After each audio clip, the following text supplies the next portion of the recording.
with the legislature to help to lobby to get the construction funding of this project pulled back to the 25-27 biennium. It's currently in the 2029 plus outer years, which means it could be in 2029 or it could be in like 2050, right? So that's where it sits right now, and that's $25 million of construction funding that's currently programmed there. So Brian is working really hard to get to work with Senator Hansen to get that funding pulled back. The other part of this is a couple weeks ago, we applied for additional design funding in the amount of about $500,000, and that design funding would be to help with the design cost overages that we have on the project. And the last thing is, my understanding is that the House and the Senate budgets are supposed to be out on the 19th and the 21st. I heard that with PSRC, Transportation Policy Board, last week. So as of Thursday last week, that's what they're thinking. So we'll know a lot more about both of these two items when those budgets come out. So I'm going to hand it over to Steve to talk a little bit about the WSDOT field test. Hey, good evening, council members. So a lot of information up there on that slide. And just as background, WSDOT is responsible for inspecting thousands of bridges across the state as part of our national bridge inspection standards that we're required to do at least every 2 years. Warren Avenue Bridge is certainly one of those bridges. And we were struggling to provide your staff, your team here with, I would say, credible, crisp information on the capabilities of our current fleet. And so what you see up there on those graphics is one of the best ways to do that is take the gear out there and actually see what you can do. So you're looking at a mock up there with 2x4s and that frame that template that was built. Summarizing, our current equipment can do a clear reach of about 10 feet. And so whatever bike shared use path can be accommodated within a 10-foot clear reach is certainly capable with our existing equipment. Anything larger than a 10-foot clear reach would require a larger machine. So that's kind of depicted in these pictures. I know it says 10'6" in that bottom right. That's measured from the center of the barrier there. So if you think of it as the truck rolling up and putting its tires, close to the curb, we need to have some room on the outboard where the bucket is. Things bounce around. We don't want to be hard up against any future rail. It's a 10-foot clear reach. And so depending on what the design looks like for the rails, both traffic rail and the pedestrian rail, generally maybe 7.5, 8 feet of path could be accommodated with the existing machine. And then turning to some other limitations, and they're bulleted out there. Widening the bridge greater than 5 feet clear for a 5-foot clear pathway. Think of that as an 8-foot clear reach. Really limits our ability to get up inboard on the girders. It also limits our ability to reach the center line of the bridge. So it's introducing some other limitations in terms of what our capabilities are. That would so the outboard, what you're seeing in that picture on the right, getting up in that space is not possible if we widen more than an 8-foot clear. And so catwalk modifications would be required. Likewise, if the pathway exceeds in that lower left-hand corner there, you can see the blue line and the red line. Those are mimicking, the red line is mimicking our existing fleet. The blue line is a larger machine that has a greater reach out and over. It has the same boom length. So it actually limits how far we can reach underneath the bridge. So depending on what scenarios are looked at here, it's going to require modification to the outboard catwalks in finding a way to get access to the center line of the bridge. Thank you, Steve.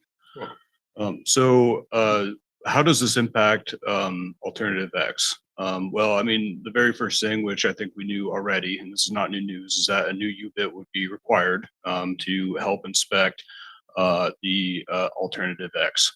And the A62T has the reach to be able to do that.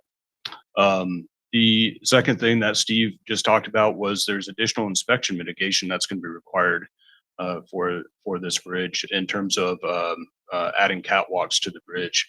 Now, there are existing catwalks on the bridge that run parallel along the roadway on both sides of the bridge. However, the existing catwalks are low.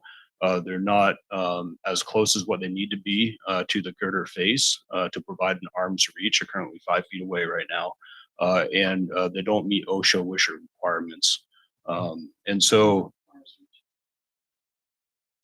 on the catwalk itself, there would need to be a catwalk adjacent to the inside of the girder, and an inspector would need to have arm's distance reach to that girder to be able to inspect that girder. And these catwalks, here's a quick proposed preliminary plan that we put together, our structural engineer put together on the catwalks. The top exhibit that is labeled catwalks to be removed. You can see the location of the catwalks and where they're at currently on the bridge. And like I was saying, they're 5 feet away from the edge of the girder face.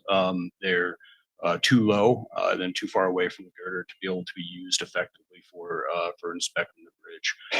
And so we had our structural engineer take a look and see, well, what would be needed, and to put catwalks on the bridge that met the inspection needs, and that's the exhibit down below on the bottom. This is new catwalks to be installed. And so for alternative X, the issue is that the U-bit is not able to get to the center line of the bridge. So there's going to be a center line catwalk that it would be required to be able to inspect the beams along the center line of the bridge, and then there's a catwalk on both sides of the bridge on the inside of the girder that would be needed to be able to properly inspect alternative X. Now, we took a look at alternative X from a structural feasibility as part of bringing it up to the level of what we took a look at for all the rest of the alternatives. And last time I reported to council that there were some bridge load rating concerns, how there could be additional pedestrian live weight that Washout was considering adding to the structural evaluation of the bridge, and that has gone away. Washout has decided that that's not something that they want to pursue on this bridge. So that's a good thing.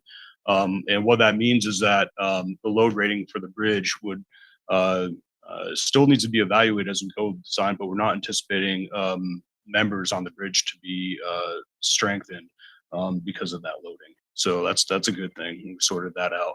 On the seismic retrofit criteria, as I mentioned in October, there is a allowed 10% increase in overall structure weight that we have as a threshold, and anything over that 10% increase would require seismic retrofit. And so we took a look at this criteria for alternative X, and we can be within that threshold where we don't need seismic retrofit for alternative X. So that's also a good thing. But the thing that we had to do was there's some concessions that we had to make in the preliminary design for this, and those concessions are listed right up here.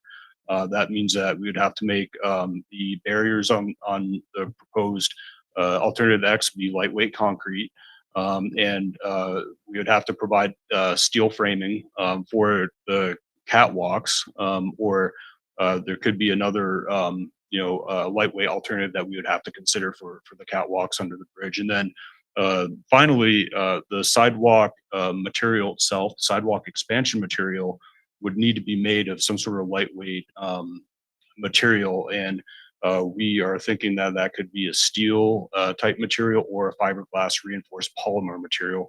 And the fiberglass reinforced polymer material is kind of interesting. There's a picture up here. This picture is of the Bainbridge Island ferry terminal. I'm not sure if anybody's made it over there recently, but they just completed this pedestrian walkway. And on this pedestrian walkway is the fiberglass reinforced polymer material. So if you want to get a feel for what that looks like, that's out there now. It's currently open on Bainbridge Island. So you can take a look at that.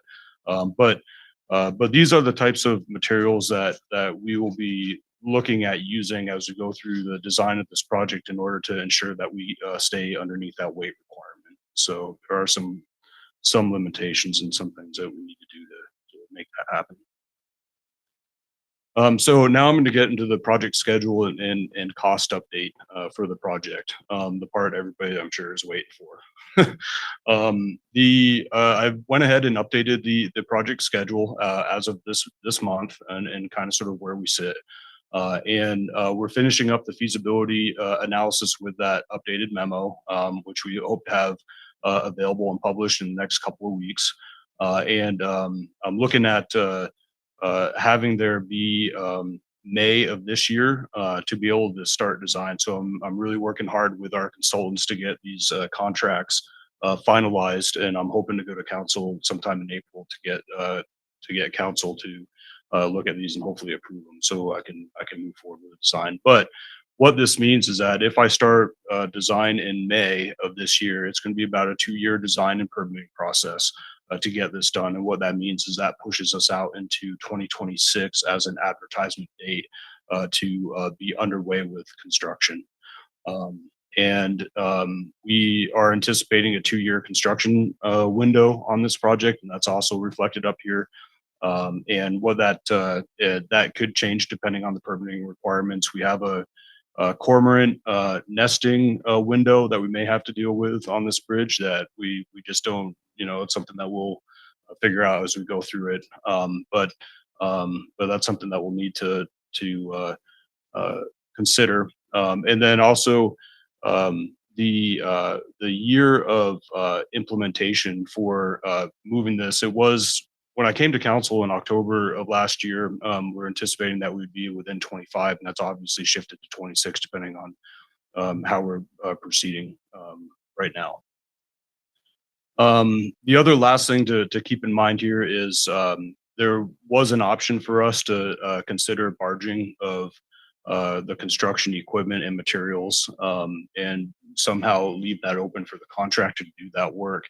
But what that would have done is the environmental permitting on that would have taken us years to complete. And so we had to we are planning to proceed with permitting on the project, assuming that most of the work that's going to be done on the bridge is going to be done with scaffolding, basically building scaffolding underneath the bridge and doing all that work from the bridge itself. That's able to have us bring the construction advertisement back to where we see it right here. So here we go into the project cost update. I'm going to go into preliminary engineering, and I'll talk through the U-bit procurement, and I'll go into construction. What you see before you right here is basically a comparison where what I presented to you in October, where we sit right now today, and just walking through what the changes are of what has changed and why. And so the main items that we have right here: the feasibility study with city administration costs, WSDOT structural and geotech design. We have civil design consultant costs as well. And so the changes on here, that the major changes is the feasibility study. We had a little bit of additional work to finish up the evaluation of alternative X, and the evaluation of the project due to the field test results that Steve just described. I was able to work a little bit with WSDOT structural and geotech design to bring the cost down there. We refined the geotech scope, and that was able to bring the cost down a little bit there, which is good. Refining it and reducing costs, that's a good thing. So overall, with the preliminary engineering on this, we originally reported about 2.37 million in October, and right now it's looking like we're coming in at 2.265. So keep in mind, I still have some contracts I'm still working on to negotiate, but that's kind of sort of where we sit right now with this. There's a couple notes down below that provide additional information. I won't go through all of that. I think the one thing to note on this is that our current PE design funding that we have is $1.5 million, and we're coming in at 2.26. So that's about a $765,000 overage for design on this project. And I talked a little bit about the legislature earlier in the presentation. There is an ask for $500,000 to help out to partially cover that gap, but we won't know about that for another couple of The next is the U-bit.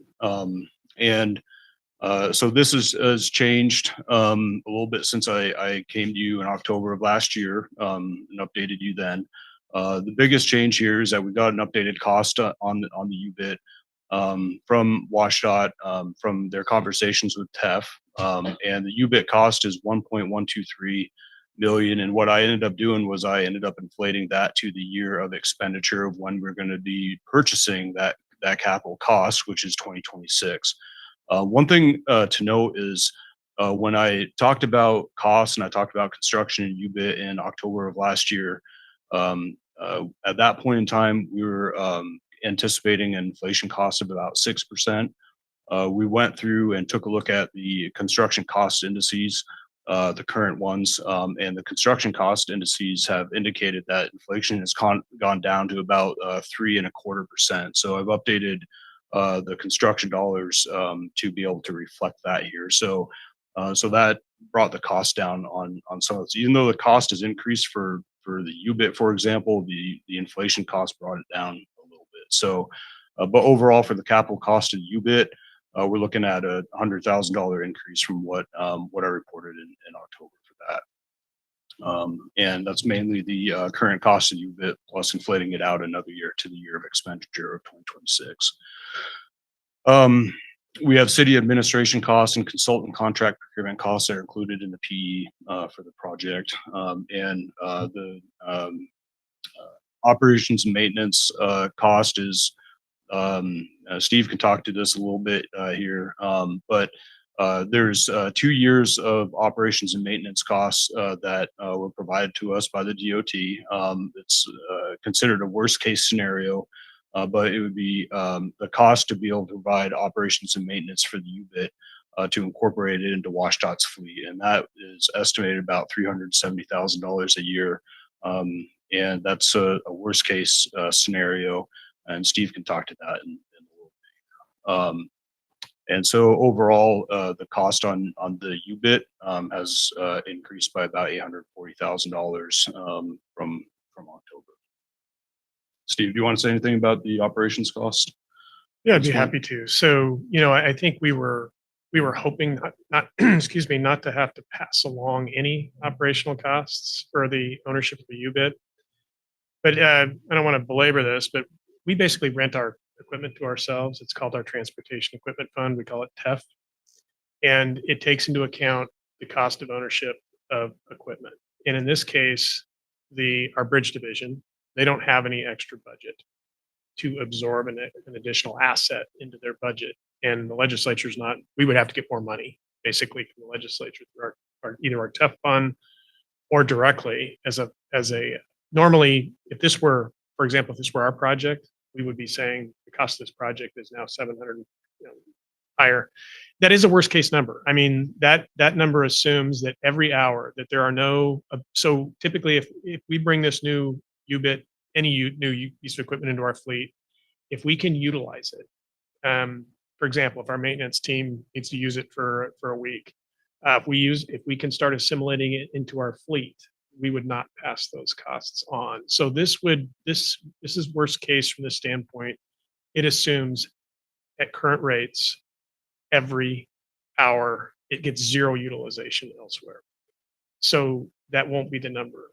I'm confident that won't be the number, but we can't give you a number either that is accurate without knowing how we're going to assimilate it into our fleet.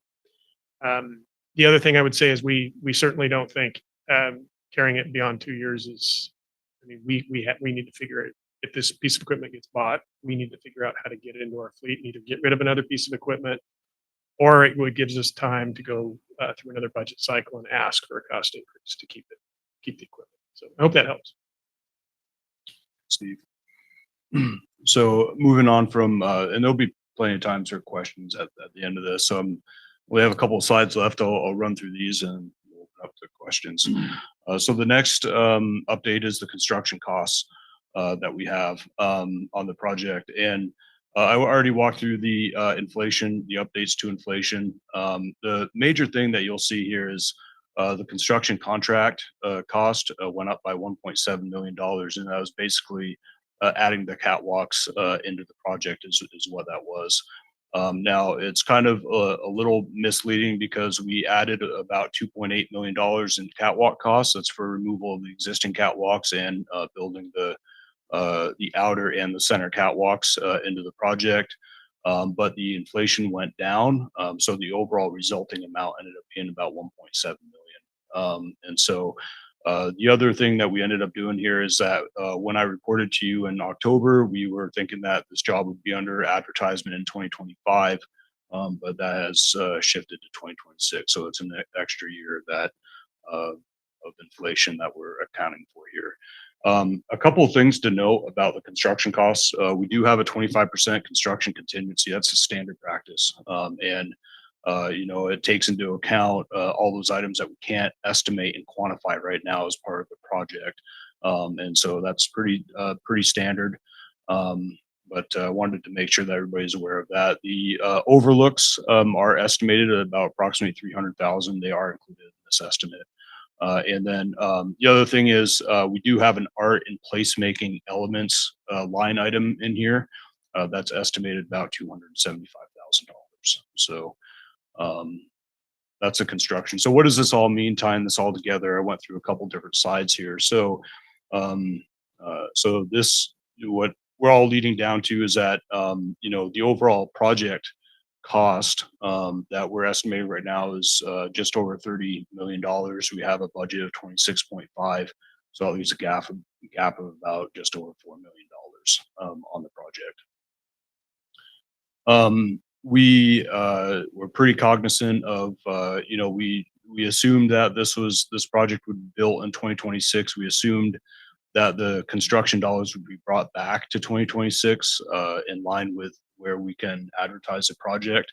However, if that's not the case, and what we're looking at is approximately $750,000 per year, and it would go up incrementally of every year that we don't deliver this project from 2026. So that's just a sobering thought, but thought I would put that data point on your radar. I talked a little bit again, legislative requests. We'll find out more in a couple weeks what that looks like.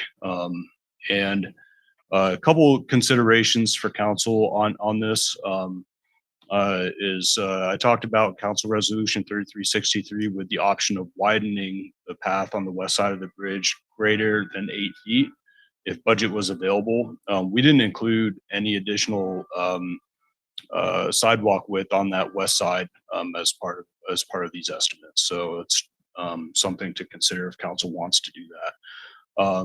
There's also overlooks on the west side of the bridge. If budget was available, we did include the overlooks in the cost of the estimate. So if council wanted to leave those in, to remove those, that is a consideration. And then the other thing that we can think of to put on the chopping block if needed is the art and placemaking elements. If that was something that could help out with the cost, then that would be another consideration as well. And that's estimated about 270 to 300K, depending on the inflation.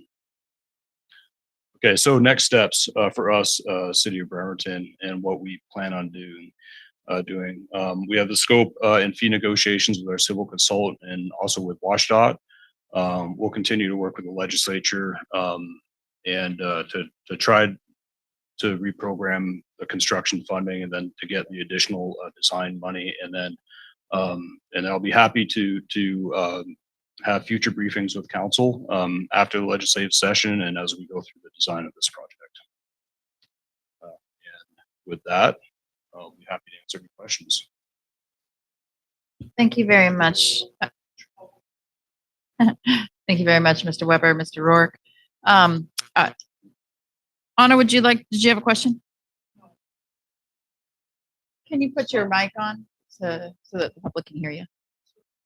Thank you. I asked Mr. Weber to stay on this slide.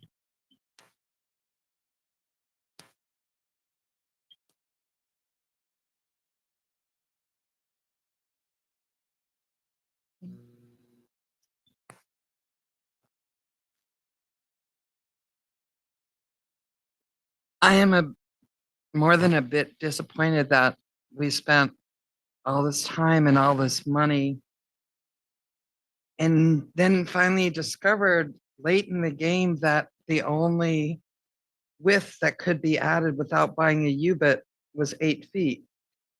And there was different correspondence going between the city and WashDOT on that. And so now not only are we having to buy a U-bit if we decide to go over 8 feet, which I'm sure that's what the public wants, is over 8 feet.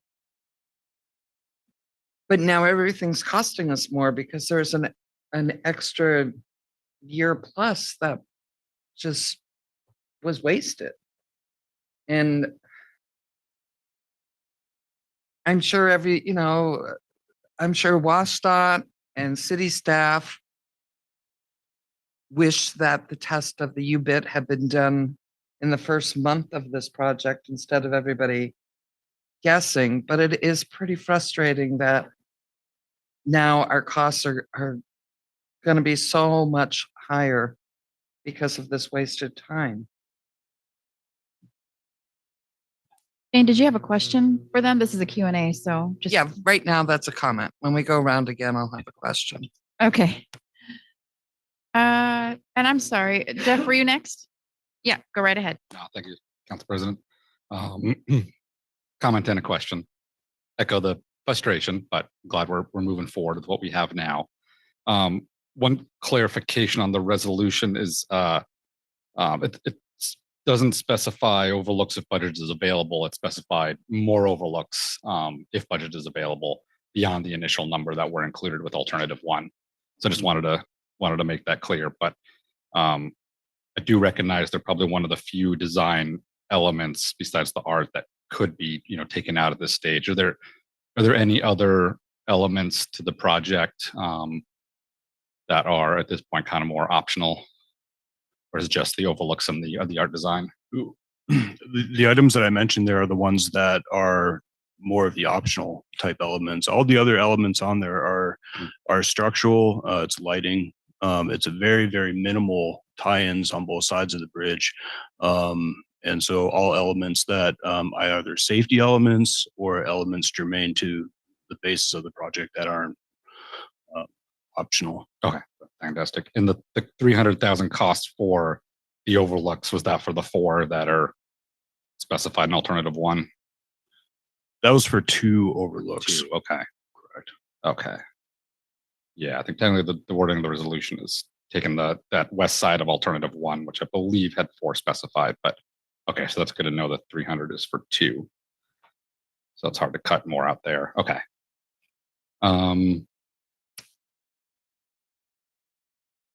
And then Director Work, appreciate you being here. I know we've had some conversations on the ability to rent a U-bit. And I know we don't have to rehash them, but I just kind of want to know if that is something we can continue the conversation on as we go forward several years, or if in your opinion, that's a complete dead end that WashDOT's unwilling to look at further.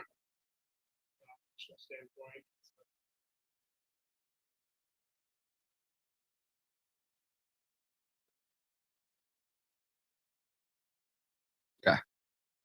I think the good news is, again, the only difference between the 62 and the 62T is really going from about 60,000 to 70,000 pounds. So I would just have to expect that slight extra weight would not prohibit use on the majority of bridges across the western region of Washington. But I appreciate you giving us kind of the worst case scenario for the city owning and operating it.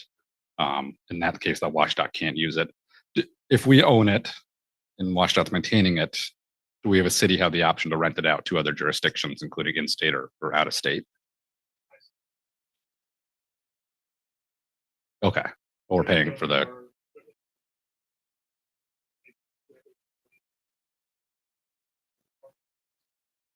Okay. Gotcha. Makes sense. Okay. If it was able to be rented out for a net revenue that goes beyond the cost of the U-bit, I just want to see, is that you think ever a possibility, or?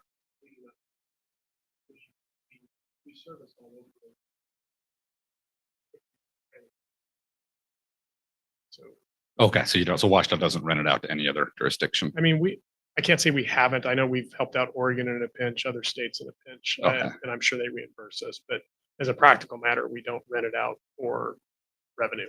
Okay, thanks, that helps. I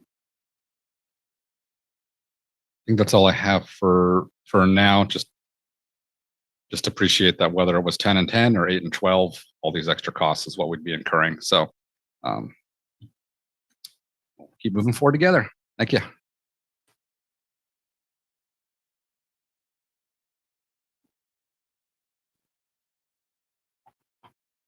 I just want to recognize I saw a lot of negotiation that's taken place in these changes. And I saw a lot of give and take, and I know I'm not the only council member that still has some resentment about the fact that we have to buy a piece of equipment that WashDOT is going to own and use. But I take great stock in the fact that it will be used by other municipalities and for other bridges and making a better state. Aside from that, I just see a lot of give and take. And I personally see you coming back after hearing us and trying your darndest to make it work. And that more than anything is what I appreciate. I do have one question, and I was reminded just today as I was thinking about this bridge.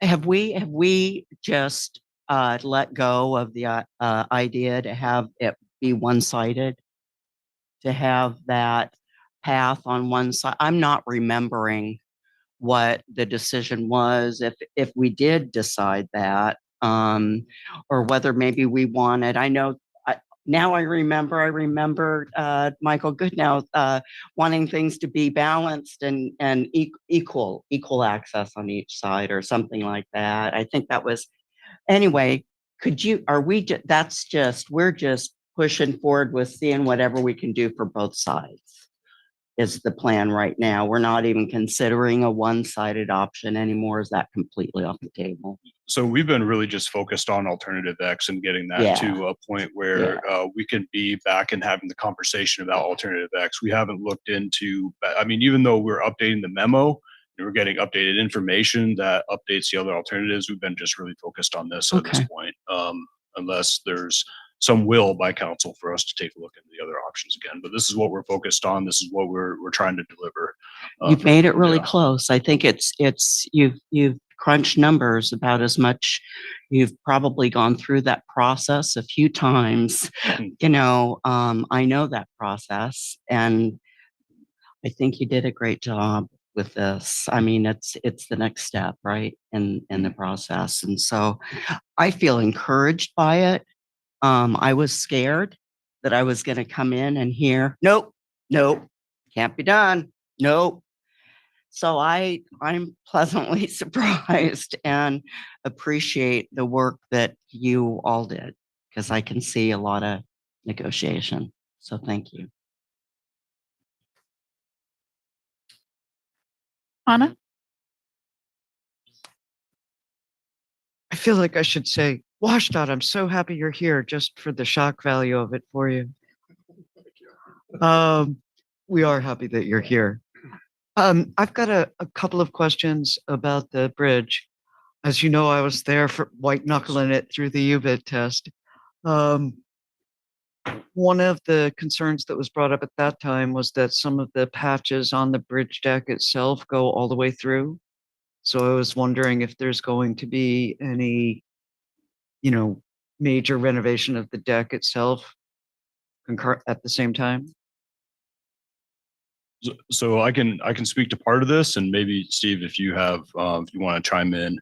I do know a couple years ago we did have a conversation with the DOT about redecking the bridge, and then there's another painting project that was anticipated at some point in time. But it was decided a couple years ago that those projects were in the future, and that those projects would not be included as part of this project. And I don't know where they sit right now in terms of what year that they would get done. And Steve, I'm not sure if you have anything to add to that.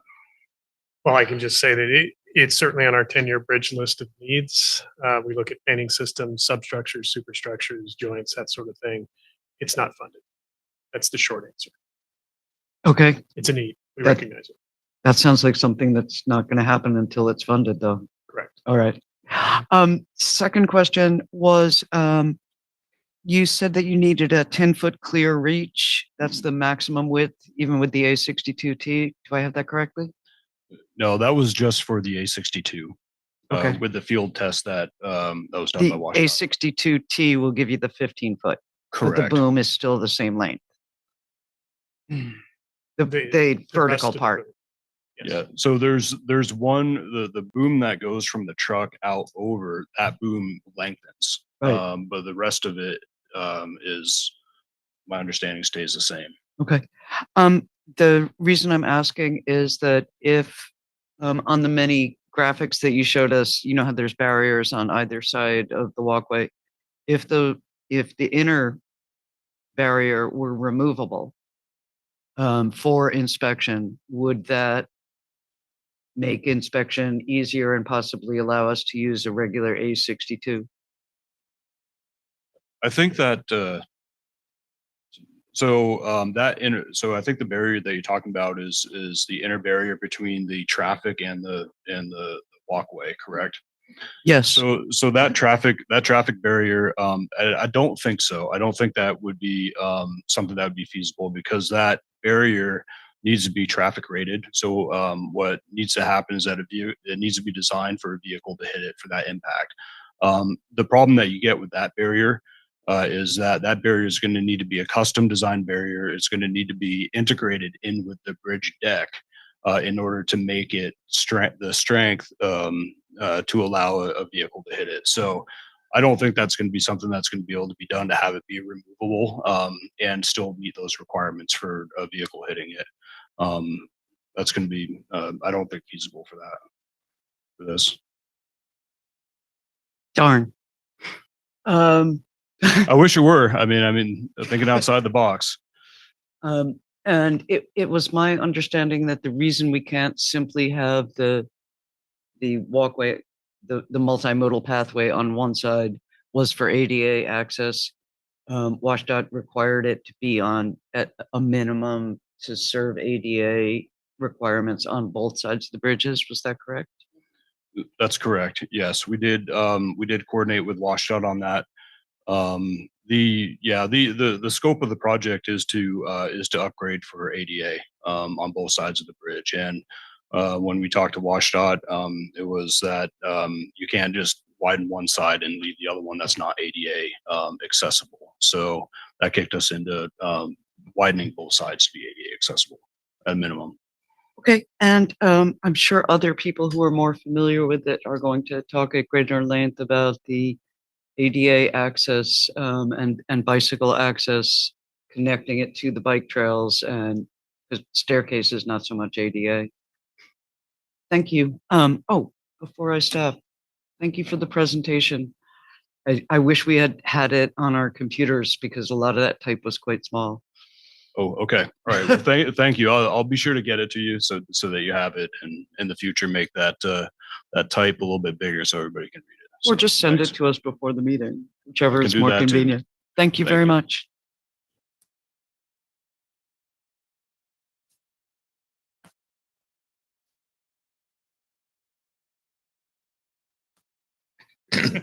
All right. So I just want to be super clear. So what we're looking at is needing the larger U-bit and all the catwalks. That's correct. Okay. And that's with a 12-foot. What's X? Yeah. So alternative X has 12 feet on one side. Okay.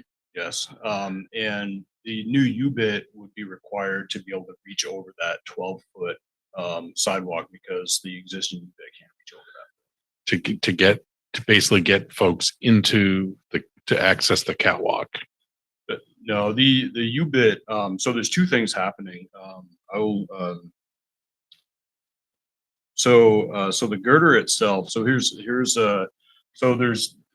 basically two planes on the girder. There's the inside plane and Yeah. then there's the outside plane. And WashDOT needs to be able to be within arm's reach of all of it. So both the outside and the inside. And so the catwalks are going to be required because that will allow them inside on the inside part of that girder to reach on the inside. So that's why the catwalks are needed there.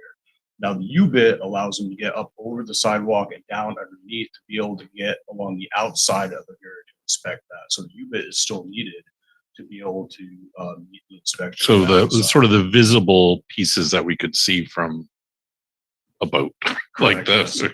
Well, I guess we could see it all from a boat. But okay, so then a question about the bottom drawing there. There's only a catwalk on one side.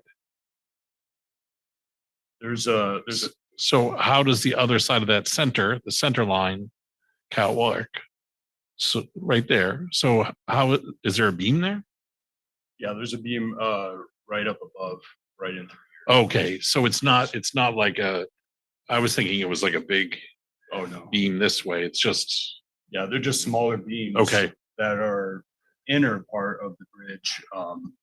The two larger beams are on the outside, and you can see them right here. There's one here, Okay. yeah, and then one here, and then these guys right here are all smaller beams along the inside of the bridge that need to be inspected. So those are the other elements. And how are those inspected? So the center line one will be able to get the center line beam right here. Yeah. These catwalks may be able to get these ones right in through here, but there's the U-bit will be able to come up right in through here to help inspect everything else up in. Okay. So then that brings up the question, why do we need the outer catwalks, the left and right sort of catwalks, if the U-bit can in fact access those? Well, the U-bit can't access the inner part of that girder. So right that's there. just too close for it to get Yeah, up. so Okay. what happens is the angles in U-bit have to come up, and there's actually a picture on here that actually shows that a little bit. So this picture right here on the right kind of sort of shows that this was taken with the mock-up in place, and you can see that this knuckle right here, this is the maximum the closeness it can get to the girder itself. So you can see that that you can't, unless this knuckle can come up right underneath this Okay. girder and go right up in, then they can inspect it then. But that's not the case with these wider sidewalks. It's going to be an angled. You can only get at this at an angle. So the catwalk here would need to be moved over in Okay. order to provide that Okay. reach. It's okay. It can't curl back up inside. And, so also when we talk about the funding for the U-bit, I mean, the funding's pretty much coming from the state. Yes. The funding is coming. Greg, do you have that kind of money? Are you buying a U-bit or who's, okay. So I just want to you know, I'm not buying it. Anyways, I mean, we're going to have to get funding for this. So, and it's just the cost of doing this kind of business. We have to make sure it can be inspected. So okay. And I think just to follow along with that, the cost right now for that unit is within the project cost. Yeah. That's where it sits. Yeah. And so, but I meant as far as like, we're not per se buying it and we're not putting a bow on it and driving it down to Olympia. It's going to be, it's going to show up at their, well, the taxpayers Right. might be, but, Right. it's going to be a state asset from So- day one. So we with the city will need to put together procurement documents for it. We'll Mhm. need to procure it, and then somehow, some way, which we still need to work with Wash on, how do we transfer it once we procure it and get it to them? That Have to pay taxes first. All right. those details need to be worked All right. out. Thanks. That's all I have right now. Eric, you're next in line. Oh, I'm so sorry. No, that's okay. I'm not going to talk a lot. Executive summary, are we within budget or is the city expected to contribute more money? We're not in budget. Okay, Right and the delta is? The delta is just over 4 million. Right, that's what I thought it said on the slide. Now, if we went with the 8 foot and on each side, we'd be within budget? I don't know the answer to that right now. We are happy to get back with you on that question, but I don't have the answer at this point in time. So the question is, I think construction indicators in 2026. Correct. If we're supposed to come up with the shortfall, when are we going to be put on official notice? We have to come up with $4 million. And how do we come up with $4 million? I'd like to hear from our finance director. I don't think the city has the capacity to do that. So I'm sorry, we have to face reality at some point. You can have this on your wish list, but if the 8-foot option, no, people aren't going to like to hear it. People that are listening to this thing is, oh, Eric, what are you doing? This is what we want. This is what we want. I'm sorry, we have fiscal restraints. I think we have to face reality. So if we can do this within budget and there's no way for us to make up the $4 million difference, you have to face reality at some point.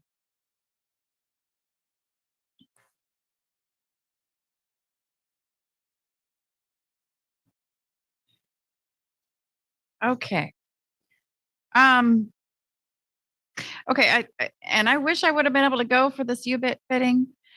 I'm actually over here trying to calculate how I can have a bake sale for the $4.645 million. I think that's a lot of cookies I got to sell to help y'all out. So I'm sorry, I can't help either. But just to clarify on the A62 versus A62T, if we just were to do the catwalk removal and replacement with the A62 fit with a 10-foot sidewalk. There's the last part of that question. Okay. So with a 10-foot sidewalk, the question is, would the existing U-bit fit with catwalks? Is that the question? And 10-foot, do you mean 10-foot clear width? Yes. Okay. So the existing U-bit would not be able to inspect a sidewalk of that width. Got it. 8 foot, it would. Correct. Okay. I want to push back on something. Somebody, counselor said there was wasted time, but we can't really spend any money on this yet until it's allocated by the state, right? I guess I'm not really understanding the wasted time component, because the 25 million that we were allocated by the state, we don't have got it in our coffers yet. It's still at the state. And as a matter of fact, there was a reorganization. Legislature reorganized the governor's funding to push it out and made this schedule for us. So, we really couldn't, am I wrong? We really, even if you came out a year earlier, we still couldn't really begin the design of the bridge, right? There's we can start design of the bridge now with the funding that we have. However, the consideration to make there is that the funding for the design is falling short of our costs for design at this point in time. Now the complication is because the construction funding is out in 2029 plus. There need to be some action to move that back for us to be able to utilize it, or else. So, the design we would start now, we'd be complete in 2 years, but if we don't have the construction funding, then it's all stopped. And we don't. So, and I got to say, I'm not positive. I'm not looking positively that you're going to be moved up in the biennium to this next biennium. And Councillor Coughlin and Councillor Mockler were with me when we went and lobbied last week over in Olympia. And we heard a lot of support for, getting, helping, our unhoused folks and the vulnerable folks. But what we kept hearing over and over, and counselors can, you guys are welcome to chime in on your own, but we kept hearing there's not transportation dollars. There's not transportation dollars. So I just want to put it out there that I'm worried because, and Councillor Mockler, let me just, and so if you want to clarify, I'll just call on you next after I'm done with a couple questions, if that's all right. But I'm just nervous because if you're talking about 760 exponential, I mean, not exponentially, but compound interest on that inflation rate, I'm just nervous about the cost. We're already over projected budget with 2026. So, Mr. Riley, I know. I'm sorry to bother you back there in the corner. He likes to sit back there because he's like, just don't call on me. But Come on up, Mike. I sat in the back of the class too, buddy. I know why we're back there. I honestly, I mean, I'm gonna just buy everybody pizza. If I'm wrong about moving up to this next biennium. I just don't predict it's happening. But pizza party on me if it does, because I'll be so happy. And I think everybody else will be too. But Mr. Riley, that 4.65, 4.64 project, I mean, 25% contingency, great. But what are some funding sources? So to be blunt, right now, we don't have any identified funding sources to fund that gap right now. Okay.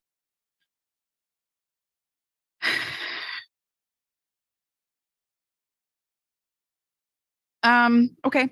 So can I just the last thing I'll ask, and then I'll wait for my next round too, is can you explain, I know this is we're a little sore about this, but maybe we need to understand a little bit more about the O&M and the ownership of the UBIT by WashDOT, because I believe there's a trade-off, right? Because we have some costs of 370,000 a year. Can you please explain? I guess I don't understand this part of the deal. And so maybe somebody can explain how the ownership defers to you, to WashDOT. I mean, some of the money that's coming to us is WashDOT money out of this 25 million anyway, isn't it? Or can you explain that to me? Because it is your money and that's why you own the materials. So the project's funded Okay. by, right? So it's the same money. If this was a WashDOT project, if we were delivering this project, we would be having the same conversation with ourselves. And the answer would be the same regardless. The way our transportation equipment fund is funded is they can't just go out and buy more equipment. We amortize our equipment, we replace it when it gets to a certain age or when we can afford it, when the rent pays to replace a sedan or a front end loader. Same thing with these U-bits. We would be having the same exact conversation and saying the project, well, we would have two conversations. We would say our capital project needs to pay for this piece of equipment, or we would be going to the legislature through a decision package or just an increase to say we need to buy this piece of equipment. In this case, I mean, the project is driving the need, and we WashDOT do not have the funds in our budget to pay for this. And we are obligated under national bridge inspection standards, the federal government inspect our bridges. And so we need the gear to do that. And so I think the need is clear, but it has to be paid for. And I guess the way I look at it, it's coming out of the transportation funds. I know this is a city project. It's being funded by the legislature. Right. So I guess it's just kind of like, whose money is it? It's not, it's this, I mean, it's the taxpayers' money, it's the state's money. And so I'm kind of understanding a little bit more why, and I mean, what, I don't really know. Is there a precedent for renting out? I mean, like, Tom, is there somewhere we can put this U-bit in Bremerton? And then like, do we have the capacity to do a rental service? And what's the precedent for that in the state? That'd be a whole new program. I mean, we don't want to be in the U-bit business. We Right. don't have qualified people to even use it or operate it. They go through special training. Right. We want nothing to do with the U-bit. It's not our bridge. Yeah, it's not our bridge. Yeah. Exactly. It's not our bridge. It's the WashDOT bridge. Okay. That's all. And Councilor Malker, can I go ahead and defer to you because you wanted to clarify something? I mean, Anna, or sorry, worries. Vice President Malker. I apologize. Anna, how are you today? Thank you for being here. Thanks. So I just wanted to add my 2 cents because we had the chance to lobby Representative Spencer Hutchins and Representative Greg Nance, the 26th and the 23rd. No, it's Spencer Hutchins. He's the 26th. Okay, so I am right. Good. And they were both very dismissive about the possibility of the gap funding. They were like, well, we're going to shoot for it. But they were both quite strong with pushing everything they had to get this project moved forward. Senator Drew Hansen was very strong. I think you even mentioned him in your presentation. Senator Randall is deeply concerned about it as well. So moving the construction date forward, that seemed to have general support among our legislative slate, whereas acquiring the gap funding was more, nah. That's the only thing I wanted to add. Jeff. Jeff's good. And I forgot to thank both of you, I think earlier when I started. So thank you. Thanks. People giving the thanks. So going back to Eric's question, I think that was a really good one on the timeline and kind of steps forward. So however it shakes out, transportation budget is all in red at the moment. So we'll see what happens though. Again, fingers crossed. So we'll find that out when the budget's passed right in the next month or so. So from there, let's maybe just for, let's say we don't get in the 25-26 biennium, but they are able to move it up to 27-28. I'm looking kind of Eric's question, like when would we as a city owe money to get to the full project cost? So there's two parts to this equation. The first part is being over budget on the design, and that funding would need to be looked at this year. I was going to be coming to council in about 2 months in April with the contracts to encumber that funding. So that's the immediate funding issue. The second funding issue I think they're referring to is the construction funding. We would be ready, assuming that we move forward with that this year, to be under construction in 2026. If at that point in time in 2026, that would be the point at which we would need the construction funding to have that in hand to be able to obligate that for our use. Now, if the funding is shifted back from 2029 plus to 2027, then what that means is that we have another year of inflation that we deal with, which means that we have another approximately $750,000 that we're tacking on for the cost of the project potentially. I don't know how inflation is going to go over the next couple of years. We're assuming pretty low inflation right now, but that's kind of sort of the cost that we would be dealing with at that point. Gotcha. So the longer the legislature pushes it out, the more cost total due to inflation, but the longer time we would have to come up with the shortfall for construction. That's correct. And the other thing I forgot to mention as well is that we have this legislative session to move the funding back. We have next legislative session to move the funding back, and then that following year is when we would need it. So there's one more bite at the apple potentially next legislative session to move that funding back before we need it for construction. So just something to note. Okay, that's good to know. To the comment about wasted time, so I think at this point the design cost is the design cost no matter what. But I think to summarize that comment, it was that we ended up studying options that were never going to be feasible, like 16-foot on a side, or we studied completely one-sided options because that would save about 40% of the project cost before we were later told by WashDOT that would not comply with their ADA standards. So that's, I think, to those comments. With that, going back to that conversation of one side versus two, I don't think we're at the point where we're visiting design, but I do want to ask about staging. Has it been looked at to stage the project in a way where we complete one side, say the west side first, as the money is there, and then go back at a later date and complete the east side? That would keep us in budget moving forward, getting at least one side done and connected while the other one is worked on. Not easy, but I'm sorry. Thank you. I got it backwards. I would do the bigger side first, east side first. Yeah. So the short answer is no, we haven't looked at that. Okay. Say we'll see how things go. Maybe worth a look. My 2 cents, not having to do the work myself. So appreciate it. And then maybe director work. This one's for you. Just going back to the WashDOT. I know we can't be the only one looking at wider multimodal paths and bridges. I know when bridges are built new, they're built with inspection in mind. That our bridge is a bit unique to the retrofit, but are there any other bridge projects on the horizon in the next 1 to 3 or 4 years in the state that could possibly require a bigger U-bit like this? And I'm thinking about if Bothell or one of the other B cities is considering building a new bridge. We maybe we're splitting costs. Yeah, I think if you look at the Complete Streets statute that was put out last session. It requires WashDOT to look at complete streets on any project over $500,000.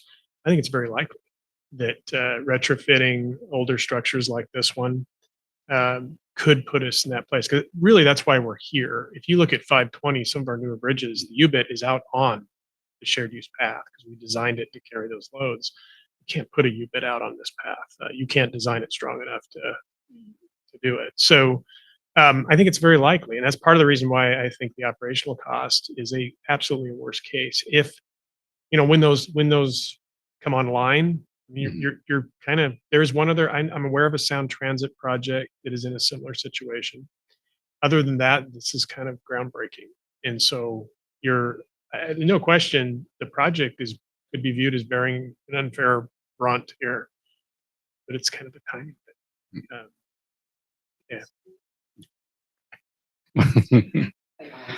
Yeah. Oh, an so unfair Bremerton is breaking ground, yeah. cost, and so I can see how it could be viewed that way. Mhm. But it is a project cost. It is projects driving the need. Yeah, having an older bridge in a poor diverse city, yeah, we're bearing the cost to bring it up to modern specs. I think the only thing else I just want to add, and I'll stop yapping, is, of course, I've lost it. I'm so sorry. Oh, that's right. I was just going back to the connectors I know it's almost sounds silly to even talk about the connectors when we're already over budget with the rest of the project, but I just want to say this out loud too. I know if we got a couple more bites at the apple showing we're committed to this project, this committee is looking at applying for funds for those connectors and future grant opportunities as there may be possible, just showing our commitment to it and seeing if there's a way we can be a little agile and incorporate those connectors now when they're useful, even if the bridge is existing, or at least show that we're planning concurrent. Maybe I'll just leave that for Public Works Committee for the future, but just want to put that idea out there. And again, true thanks again. That live test of the U-bit was really helpful. Great to be there. Really, as somebody who used to have a really severe fear of heights and has gotten incredibly better. Thank you, Anna, for for white knuckling it out there. Any other? Yeah, Jane.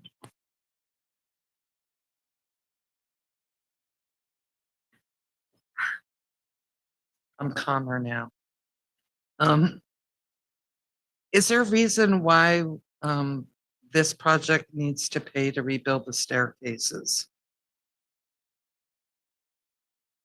Yeah, so the staircase is just at the north of the bridge and within that tie-in point where we're going to go from wider sidewalks to narrower sidewalks.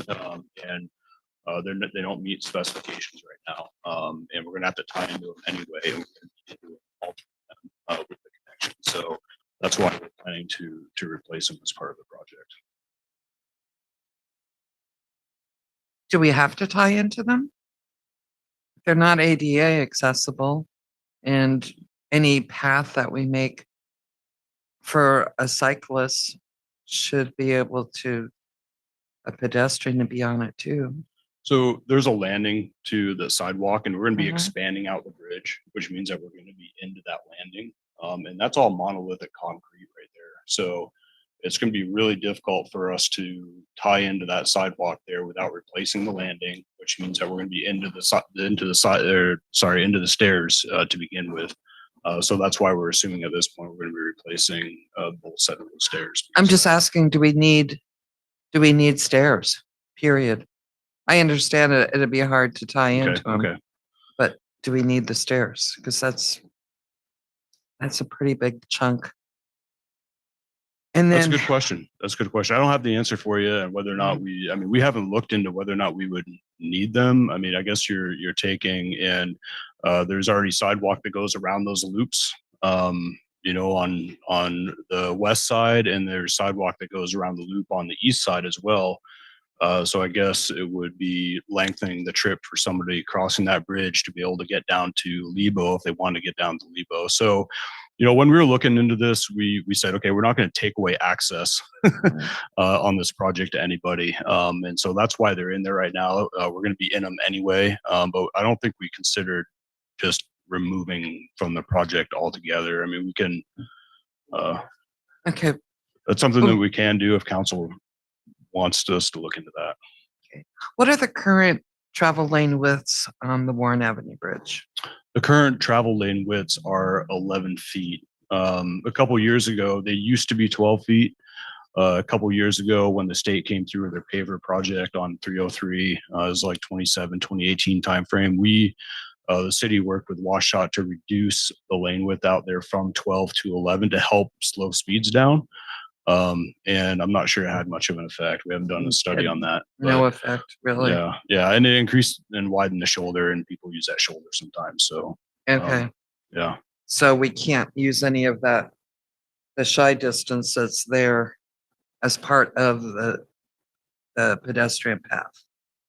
Right? Can we, no. do we have to, we didn't have it marked out for shy distance before. Do we have to have it marked out now? We have a cross section for the proposed project that has the minimum amounts of shy distance that would meet the state requirements right now for the bridge when we modify it. And I think it's a 2 foot on the inside, and I think it's a 4 foot on the outside. I have to go back and double check, but we optimized that cross section with the state very early on to be able to optimize the widths of the bridge with the expansion. So there's no room for the expanded walkways to be on the existing structure. Everything, are you saying everything for pedestrians and cyclists has to be the new fiberglass sidewalk or whatever? None of it is going to be part of the existing bridge deck structure. There's probably going to likely be a little bit of overlap there because we are reducing that width. So, which means that we're taking the barrier where it is right now, and we're going to be shifting it in a little bit. So that is a cantilevered section out there, and if we shift that barrier in, then that just means we have a little bit longer of a cantilevered concrete section right in through there. So the answer is yes, we are going to have some of that be part of it, but You've maximized how we've much. maximized how much we can. And right now, there's an opportunity to maybe go into the design to see what we can do to optimize it even more. But right now, we're as far as we can go for doing that. Okay, well, I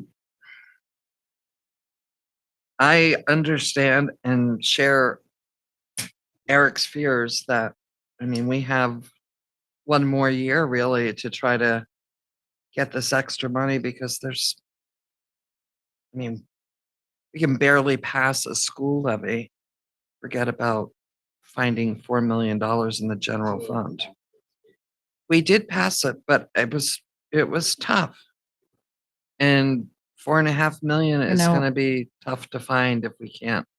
I'm going to make a quick point of order. Just a clarification of official results been posted No. for that? Okay, so let's not talk about that yet. Okay, all right. Thank I'm you. done.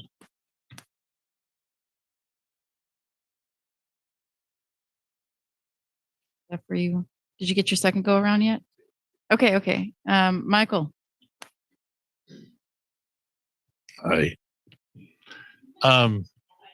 I want to make sure we're being part of the solution and not part of the problem. And I feel like we have grasped at straws and we are trying to figure out ways to engineer things. We have a team of engineers, we have all kinds of experts. And I think sometimes we just have to stay in our lane. It's looking in hindsight like what's going to be feasible is pretty much what was in the first presentations to us. And we've already spent an hour on this today, and it's not even happening for a couple hours, years. I'd like us to move on from this. I appreciate that. Go for it. Take your second. Yeah.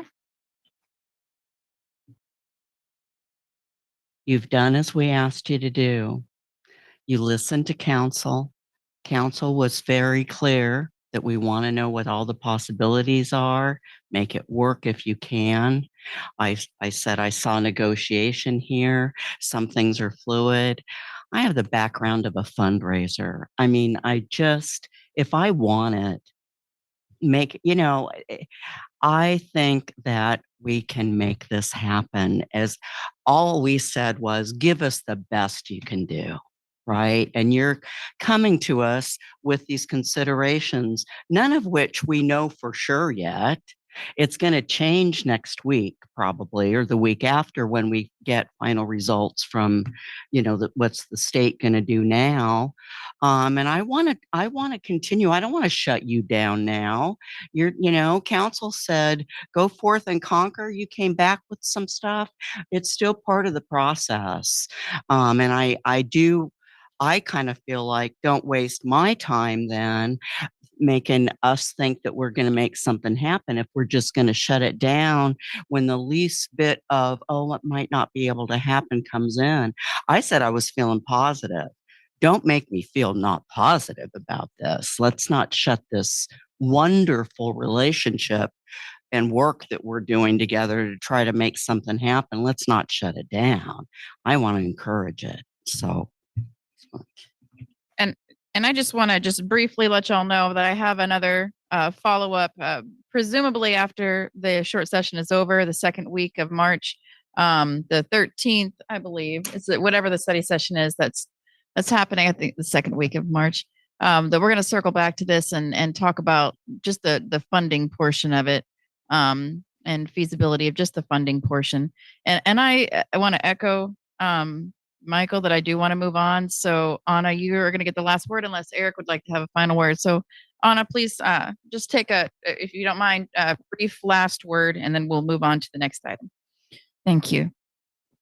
Just to say, I think that this could be a lovely thing. Just like the way the Manette Bridge renovation transformed, it's like a gateway to Manette. And just all the time that I spend at Kitsap Transit Board, it's this corridor is so huge. It's integral to movement throughout the country, throughout the county. There we go. Thank you. Thank you. Thank you very much for your time. Great. Thank We'll you see very you much, in a few Council. weeks. Appreciate it. And Mr. Org, thank you for making the time to be with us today.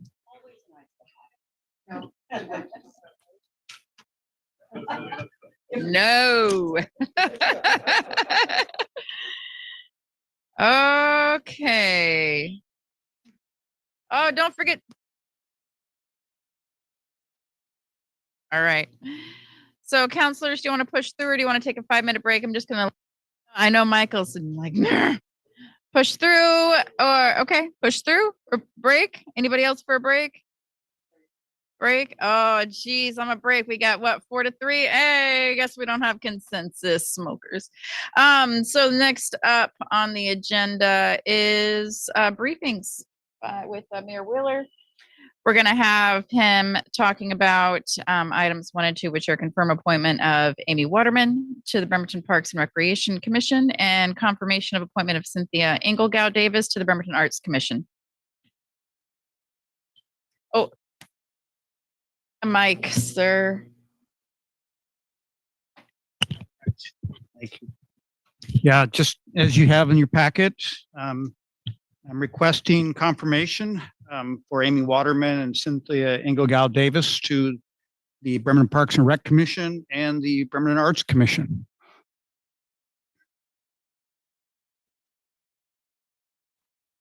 Questions? How do we want to treat it? Consent. Oh, that was so easy. Thank you very much. I'm sorry. Oh, yes. Go right ahead. Thank you. Are we doing both items at once or just? Oh, I'm sorry. Do we want to do them? We can do them separately if you'd like, or you can just talk on either one of them during this space. Okay, I'll talk on B1 with the Parks and Recs Commission. So I noticed the application date was for November 2022, so I guess it's been on file. Were there any other applicants for Parks and Rec Commission? We do have a few on file, so we thought we'll go back and look and see who's been on file for a while. Okay, Yeah. I'll just say my concern is that so yeah, no concern at all in B2. With B1, so they've been in Bremerton less than a year, or just about a year. So back in November 2022. Okay, so now at this point, it's a little over 2 years. I don't see a whole lot of specific experience related to parks. And my kind of concern is, we lost a member on the Parks and Rec Commission who was very engaged and knowledgeable about parks. And this isn't a bad candidate, but I don't know if it's the most knowledgeable or engaged in parks or with the city. I don't want to make sure we find the best candidate. Have we done any outreach for application to commissions and boards, especially Parks and Rec? And just because looking through the city social media and email blasts, I didn't see any specific pushes for, hey, we have open spots on commissions. If you haven't sent an application, please send in another. I do my share when I'm out in the community, encouraging people to sign in. And as you know, and I can't tell you counselors what to do when you hold district meetings or do your community meetings, but you also are free to encourage people to apply for jobs and commission work. So I'm going to think about this one, but I have concerns without kind of an equitable push for looking at open spots and making sure that we're really getting the best person we can. Jane, yeah, go right ahead. I have the same concerns that Jeff does. I'm sure she's a lovely person, but there's nothing in her application that shows that she's has any parks background, or even that she hikes or bikes, or those might all be things that she does. Mhm. But usually on a lot of the boards, it's people have had an active interest in whatever it is. The tree committee, it's arborists apply for it, right. that sort of thing. The two biggest qualifications, and we did interviews, so it looks like Jeff's going to come up, is a desire to serve the city of Bremerton, and they are a citizen resident, and they meet the criteria for that. Jeff? So I'm getting some consensus on putting Sin Inglegau, just that on the consent agenda. Do we want to handle the Parks and Rec Commission differently? Oh, I'm so sorry. Director Elevato, you're up here to talk to us. I apologize. Come on. Thank you. Thank you. I would just add that Ms. Waterman was involved in a beautification committee in San Diego for several years. She expressed that she had lots of involvement with volunteer organizations. She comes from a technical background and a writing background. She also comes from an area in the city that we don't currently have representation on the park board. So those were areas that we considered. We also considered other applicants. One happened to be out of the area, out of the city of Bremerton, didn't qualify. And the other one happened to be an Olympic College person. Oh, I'm sorry. I'm confusing that with the arts one. Yep. So we did have several. We also felt that there were a number of applicants that were still on file waiting for a spot, and they hadn't been contacted. So we reached out to several to find out who was still interested, and Ms. Waterman expressed her interest. Very much, Director Elevato. Okay, counselors, it seems like we have general consensus for send Inglegau Davis to Arts Commission. Do we want to do anything different with the Amy Waterman from Parks and Rec Commission appointment? I guess I don't have any experience with public works, and yet I'm on the public works committee. I bring a lot of I saw this woman, I got to be honest with you, I was very impressed with her professional skill set. She's got finance background. She's got PR and communications experience. I mean, that could in itself could be a strength. And I think especially on a commission where sometimes communications and all that kind of stuff run a little bit of ground, I think that might be a real asset. I don't want to use my opportunity for pushback with the mayor and commissions on this one. I just think it's overall, I think she'd be somebody we really want to have involved with the city. And that's usually through committees and commissions. And she also talked about the environment, that she has a passion for the arts and the environment, which of course is closely connected to Parks and Rec. So I wouldn't be supportive of her holding her back. I think it sends the wrong message. So just to follow up, how many folks were interviewed for the Parks Commission spot? Three. Okay. That's fine. Okay. And that was from various, we actually did an outreach to two.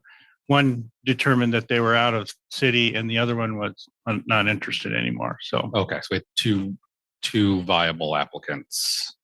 interviewed two, Yeah. yes. One was that? Okay. To meet the in-city requirements. Okay. So two viable applicants. We chose one. That makes me feel a little better. I'm not going to die on this hill. I'm just going to make the request to use the city social media and an email system to just send out another reminder for all commissions and committees that they're open, and we encourage applications. I've done that with my personal council social and folks I run into, but don't have as wide a reach as the official city comms. So I'd like to go ahead and just ask, can we go ahead and put this item on the consent agenda? Okay. Yes. All right. We're going to move on to the next item. I'm okay with that now. Thank you. Okay. Thank you. So next up, we have Sergeant Ryan Heffernan here to present amendment number 6 to the agreement with Kitsap County for the incarceration of city prisoners. Was this discussed at public safety? Oh, you weren't there. Was it? Yes. Okay. Do you have a quick briefing ahead of time to let us know about this item? And then I'll turn it over to Sergeant Heffernan. No briefing, or did you give the head nod for it? Okay. All right. Sergeant Heffernan, go right ahead. I appreciate it. So this amendment pertains to the city's agreement with Kitsap County for the incarceration of prisoners. The current agreement was executed in 2018. That was for a 1-year term. Since then, we've executed yearly amendments to the agreement, so this will be the 6th one. Through these amendments, the base rate for incarceration has been increased several times, 2019, 20, and 21, but it's remained constant since then at $157 for that day. And that rate continues to remain the same under this newest amendment. There's no other changes. Council, how do we want to treat this item? Consent. Thank you for sticking around and learning all that you did about the bridge while you were here. Yeah. Love it. Okay. And we have Ms. Ketterer up next. Katie Ketterer with Public Works Project Manager, here to present item 5, professional services agreement with Consor. Hope I said that right. Consor North America, Inc. for construction management and inspection services for the Quincy Square project. Was this discussed at Public Works or any other committee? Was it? I'm just making sure that that we gave the head nod for it at the committee level. Okay, thank you. Ms. Ketterer, go right ahead. Good evening, Council. So Quincy Square is moving forward. We have a tentative bid date for the construction in towards the end of March. So one of the things that we'll need along with construction is construction management and inspection services. We selected Consor to provide those services for us. This is the contract for those services. It's valued at $372,195.23. And I'm happy to answer any questions. Counselors? How do you want to, yeah, go right ahead. Before on any projects? We have not used Consor before.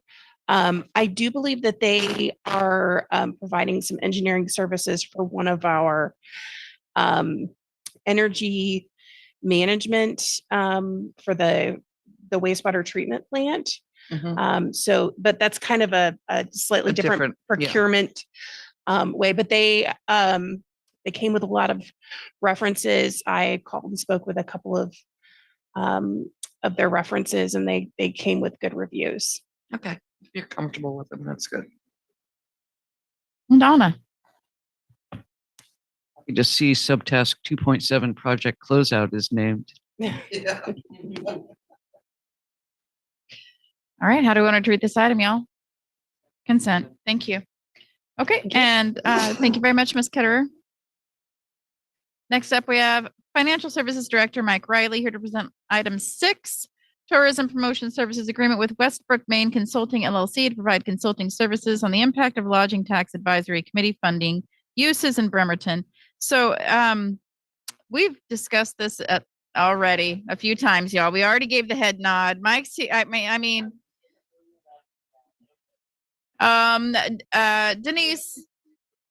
Denise, have we given the head nod for this item, for this budgetary item through LTAC? We talked about it. We have, but we didn't vote on it. Right. And so it's the extra, it's how much is it? $4,000. And so it's like, we're trying to push this uphill and we're almost there. I think you just did Mike's entire presentation. So, Director Riley, yeah, go right ahead. So I'll be real fast. It's housekeeping to amend the budget to add $4,000 to spend out of the general fund. $5,500. Oh, There. I'm sorry. So I thought it was 4. How do we want to treat this? Consent it is. Sorry. Oh, I'm sorry. Since- Yes, go right ahead. Councilmember Goodnow and I were not part of these discussions during the LTAC allocation process. I just wanted to check how they were selected as the consultant. That's all. No objection to the money. Yeah. How they were selected, I think, is very much like the Quincy Square consultant that was just so well qualified for that particular job.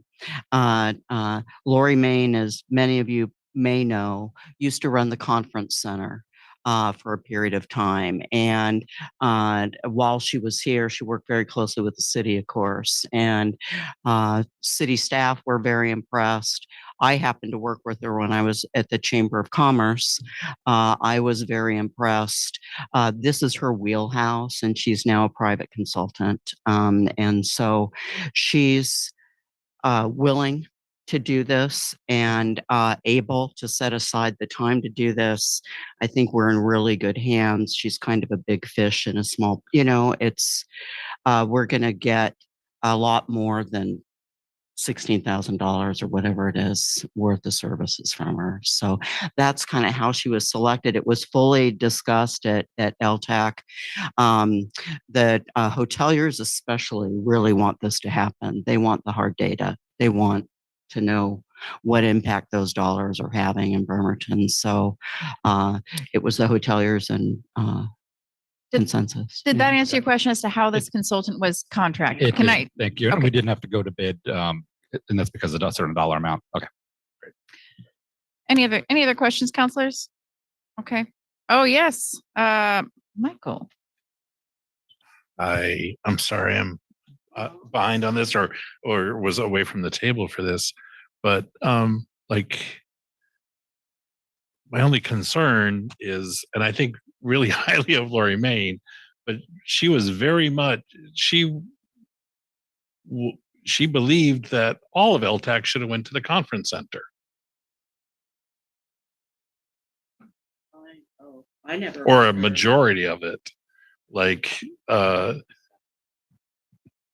yeah, I never why. heard her say that. I think that. Because I was chairing LTAC. Yeah. When she was still working here. Yeah. So, yeah. I mean, just want to. Well, I think that her job is to maximize impact in dollars, and she understands that business from that perspective. She might have, when asked a question, she might have said with the current information she has or whatever. You don't need to imagine what she might have said. Yeah. So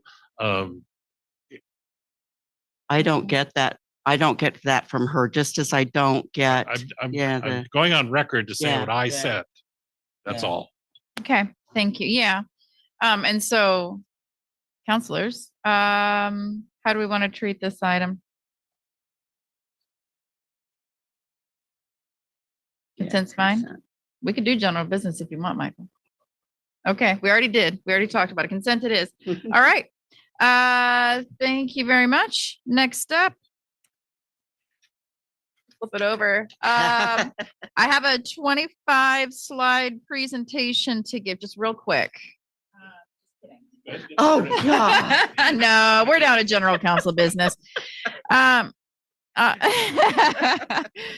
So, Audit Committee Chair, Anna Mockler, provide a summary of the highlights from the last meeting held on January 29th, please, and thank you. Thank you. I was reelected as chair. Deborah McDaniel was reelected as vice chair. The landlord license compliance project that Auditor Sims has been working on is wrapping up. It may already have been handed over to IT. The next item is a specific procurement task reviewing bid splitting since the dollar limit was raised in 2022 for procurement, and meetings have been set for the fourth Monday at 5 p.m.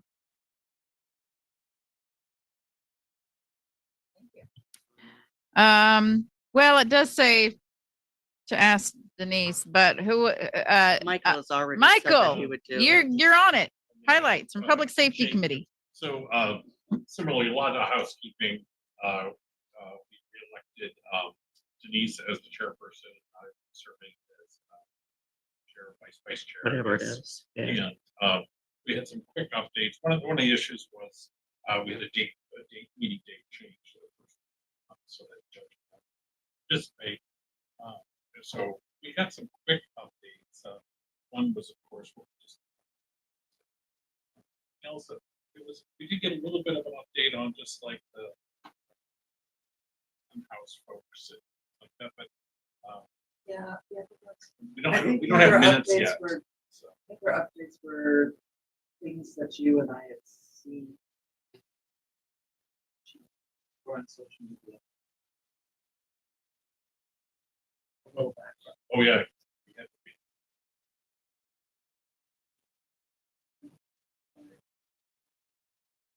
Gave us some information is limited, and there's some still about shooting outside of city limits. Here's County and the FBI. He said now with the change in the state law, information is very limited in the outside finishing investigation, and that the family is notified. There was a few things swirling around.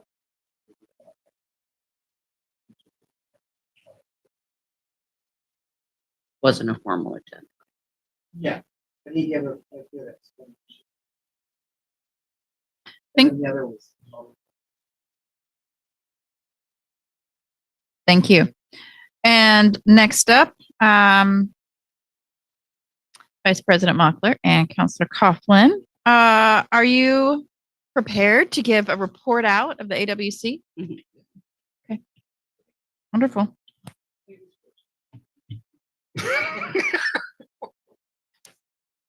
I'm gonna hold off on any jokes there. Oh yes, you can go first. Yeah, sorry, I thought you looked at me as okay. Not making a joke. I'm gonna make a joke because I'm making a joke about college, but go for it. Most interesting thing about AWC, I thought, was talking to the other councilors and mayors and city managers who were attending there. There was an interesting workshop on how to make meetings run smoothly. And I thought it was really interesting that there was only a city manager and a city attorney on that panel. Whereas I think councilors have a tendency to want meetings to run productively. City managers and city attorneys want everything to go perfectly. That's my hypothesis. One really interesting thing, since everyone is working on the comp plan, is people were talking about how their council had been involved in every element of the comp plan from the beginning, not just at the county level, but regular input and back and forth with the planning commission and the council. There was also great surprise that we had not hired a consultant, because people were just like, how how can your planning department possibly do anything else other than the comp plan? You have to have a consultant. Something that was really lovely, this is almost the end of my AWC report, was how many people were jumping up and they had been newly elected and they were full of fire and vinegar. And and yet at the same time, they had a very granular grasp of wastewater and infrastructure and changing populations and how to best serve people. So that was kind of thrilling. On balance, I would say that, and Governor Inslee came. On balance, I would say this was much less rich than the previous AWC on every level. It wasn't, instead of having the hotel and the conference rooms all in one place, we had to like sugar-liberate around. And there were no breakout sessions, which were some of the features I loved at AWC. Everything took place in one enormous cafeteria, fluorescent lit room. So yeah, that's pretty much all I have for right now. The lobbying itself was interesting because we were pulling people off the floor, and they had been telling us for about like that whole morning, keep it down to a minute, keep it down to a minute. And this was good for me. Sorry, I said it was at the end, almost at the end. So Jeff and I, while waiting for Council President Chamberlain to come on down, made our list, which was Warren Avenue now. And then we asked for the 500K. I did some research, and instead of just asking for behavioral health, it was like, how many chemical detox beds do we need on the Kitsap Peninsula? And people got back to me and they were like 24 to 40 beds. So my innovative technique was to ask for 50. Nobody got back to me on what exactly behavioral health co-response teams would look like or how many we might need. So I simply mentioned them. Thank you. Fill in any gaps, but first of all, it's a pleasure doing the Deed in Olympia with you, advocating, and when you showed up for a third council president, it made it even more interesting. So just want to appreciate that. All right. SB 5770.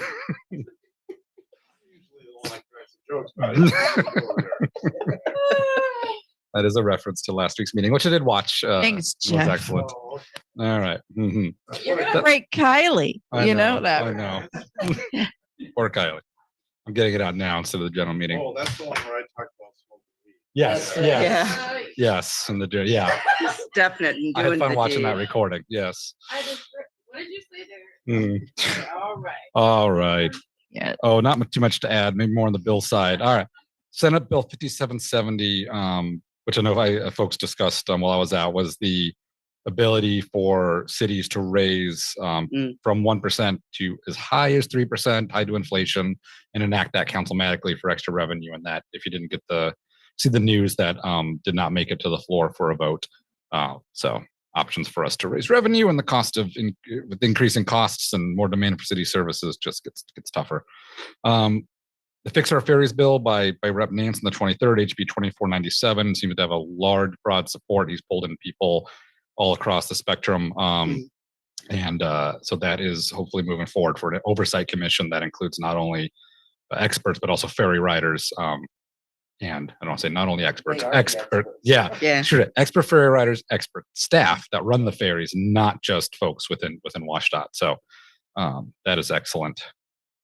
Piggybacking on yours, even at our worst of times between each other and us and directors and mayor, we don't come close to some cities out there, is what I heard on that council do's and don'ts. There were some horror stories that were told that just made me go, holy cow, I can't even imagine us ever coming that close. So it's like a kid that gets busted. It's not as bad as what Johnny. Yeah. Doesn't excuse, but holy cow, horror stories. On the note, great dinner. Again, thanks to Mayor Becky for Paulsbo taking out to dinner. Ann and I got to go to that along with council members from everywhere except Port Orchard, but Port Orchard had Mayor Rob. And so every one of the four cities was there. Yeah. Yeah, actually from Bainbridge. So that was nice. And that was actually good ferry talk because 2 of our reps were there.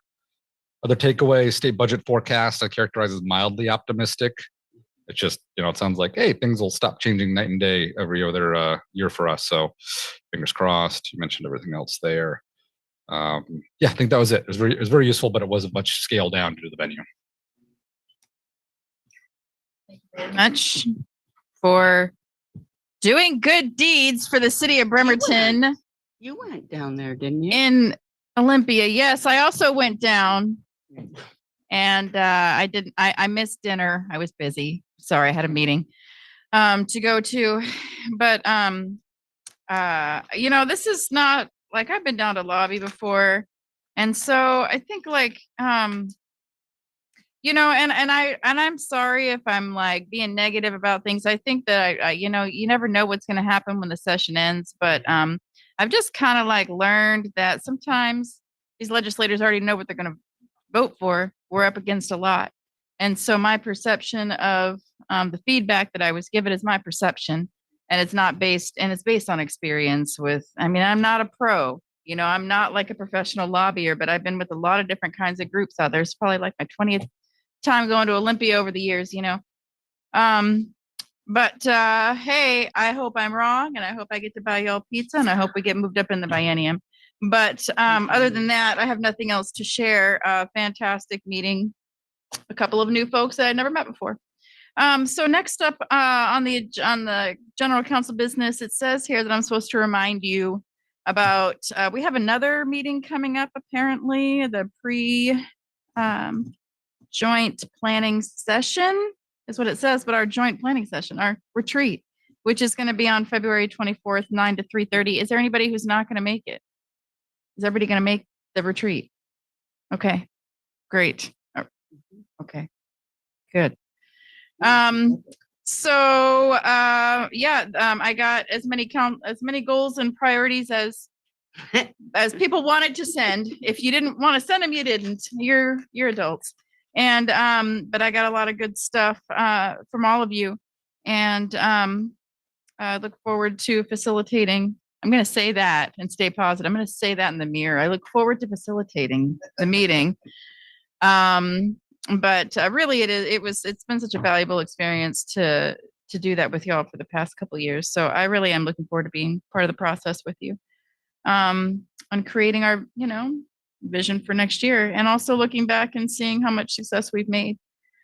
So, are there any other council members assigned? Does anybody have any questions? Because while I'm talking about any other questions about the joint planning session that I might be able to answer for you right now, it's probably going to be I don't know, but I can answer food. Is that that is an important question. And I'm going to have a yogurt parfait bar in the morning with fresh fruit.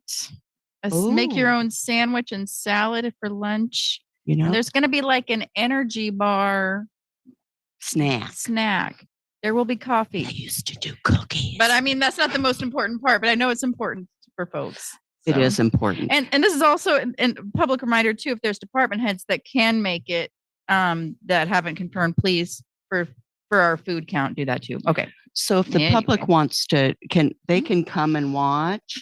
Is it on Zoom or anything for them to watch? It is on Zoom. There will be a Zoom option. Okay. I mean, so the Zoom option will still be available. If there's an emergency with us, we can still attend by Zoom as well. Okay. But hopefully there's no emergencies that'll preclude you from being, hopefully, the public can come, but they cannot offer, this is publicly for all of y'all. We're going to do this at the conference center. And so for those of you in Bremerton, you can just come on down and sit in the back, sit in the sidelines, and join us in that. You just won't be able to offer any public comment on any of the items or offer any suggestions or anything like that. And you might need to cover your own lunch. I don't know the rules on that. Sorry. Okay. Any other questions about the retreat at this point in time? Okay. Next up, we can talk about any other regional or other committees or boards. Jeff. For you, keep them quick. Puget Sound Regional Council, thanks for letting me fill in on the specific focused ferry update. If folks didn't see the email, the letter from PSRC basically urging the governor for action on ferries, was sent in. If any folks haven't, feel bad saying it, but there's 3 council members who haven't signed on. There's still time should you choose and wish to sign on. Yeah. Okay, I'm glad to know that because I thought I had till Friday and then I was bummed that I missed it. Okay. Okay, I know folks are busy, but I also don't want to pressure if someone doesn't agree with the letter. They're of course not forced to sign, but that option is still open. They're going to update the list of signatories as it goes on. That's our PSRC, KRCC board. Great presentation on PSRC's racial equity work at KRCC and kind of highlighting racist covenants in the past. Look for a Kitsap Sun article that came out a couple weeks ago. Highlights some of that. And then mainly focused on the rest of it with the with Transpol and the grants coming down. So I think we've already identified 6th Street and 11th Street as 2 grants we're putting in. We can do up to 4, but then we're competing against ourselves a bit too. I think the biggest takeaway is I'm optimistic because a lot of the grants that they're focusing on is multimodal transportation investments, reducing reliance on enforcement for speed design, improved pedestrian safety, facilities for pedestrian and bicycle safety, and reduce barriers to use. So, and connecting centers like Charleston and East Side Village and downtown. So, fingers crossed on those grants as we go through the year. Oh.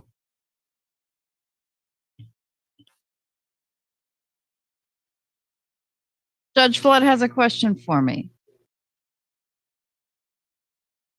Okay. Council President, Yes, I heard yes, you ma'am. mention the retreat on Saturday, but I didn't quite hear if there was an agenda. So a council retreat will have an agenda, and it's going to be pretty standard from year to year where we just, the first part of the day is we talk about all the goals and priorities.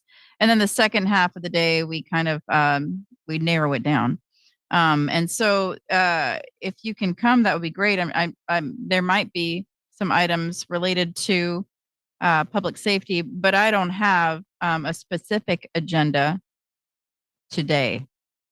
I'm working through the weekend to get that out, but this is our council retreat. So, did that answer your question? No, I don't. Thank you.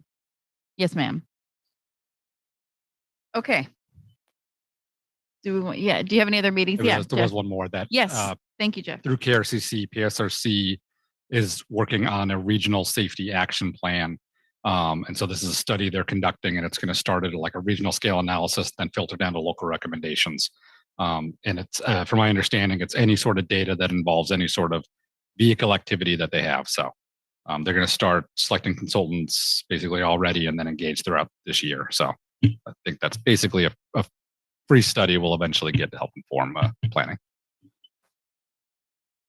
You mentioned PSRC, Jeff. Was there anything special we needed to share out about KRCC?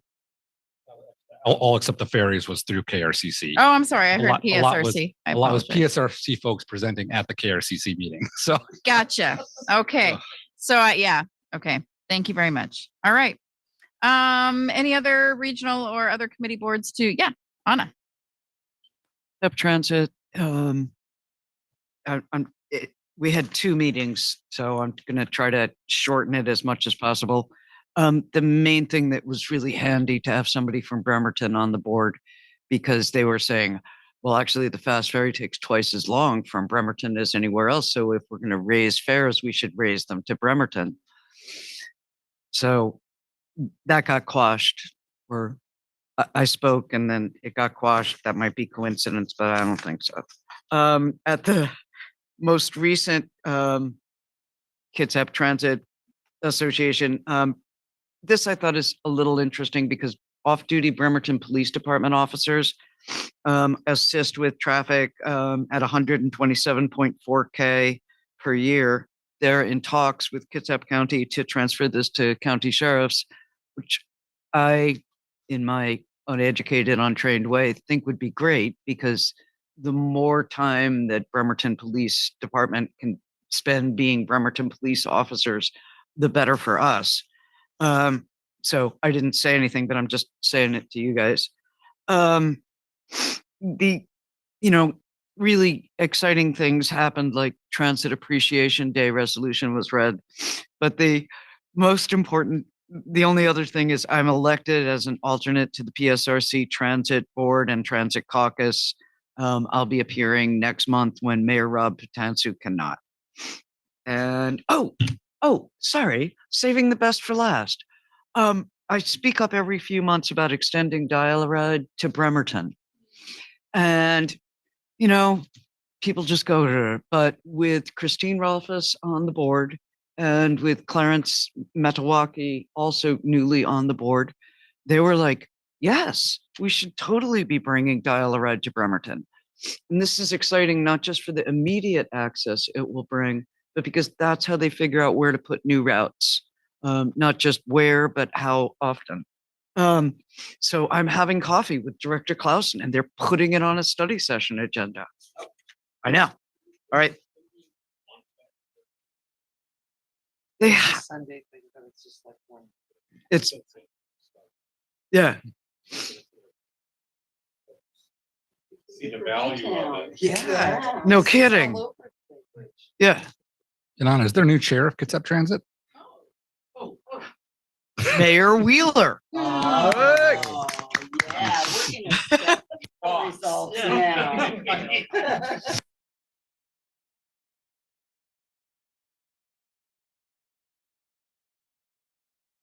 Thank you so much. Any other reports, regional committees? Okay. And any other general council business? Go to the order? No, Anna. Sure thing.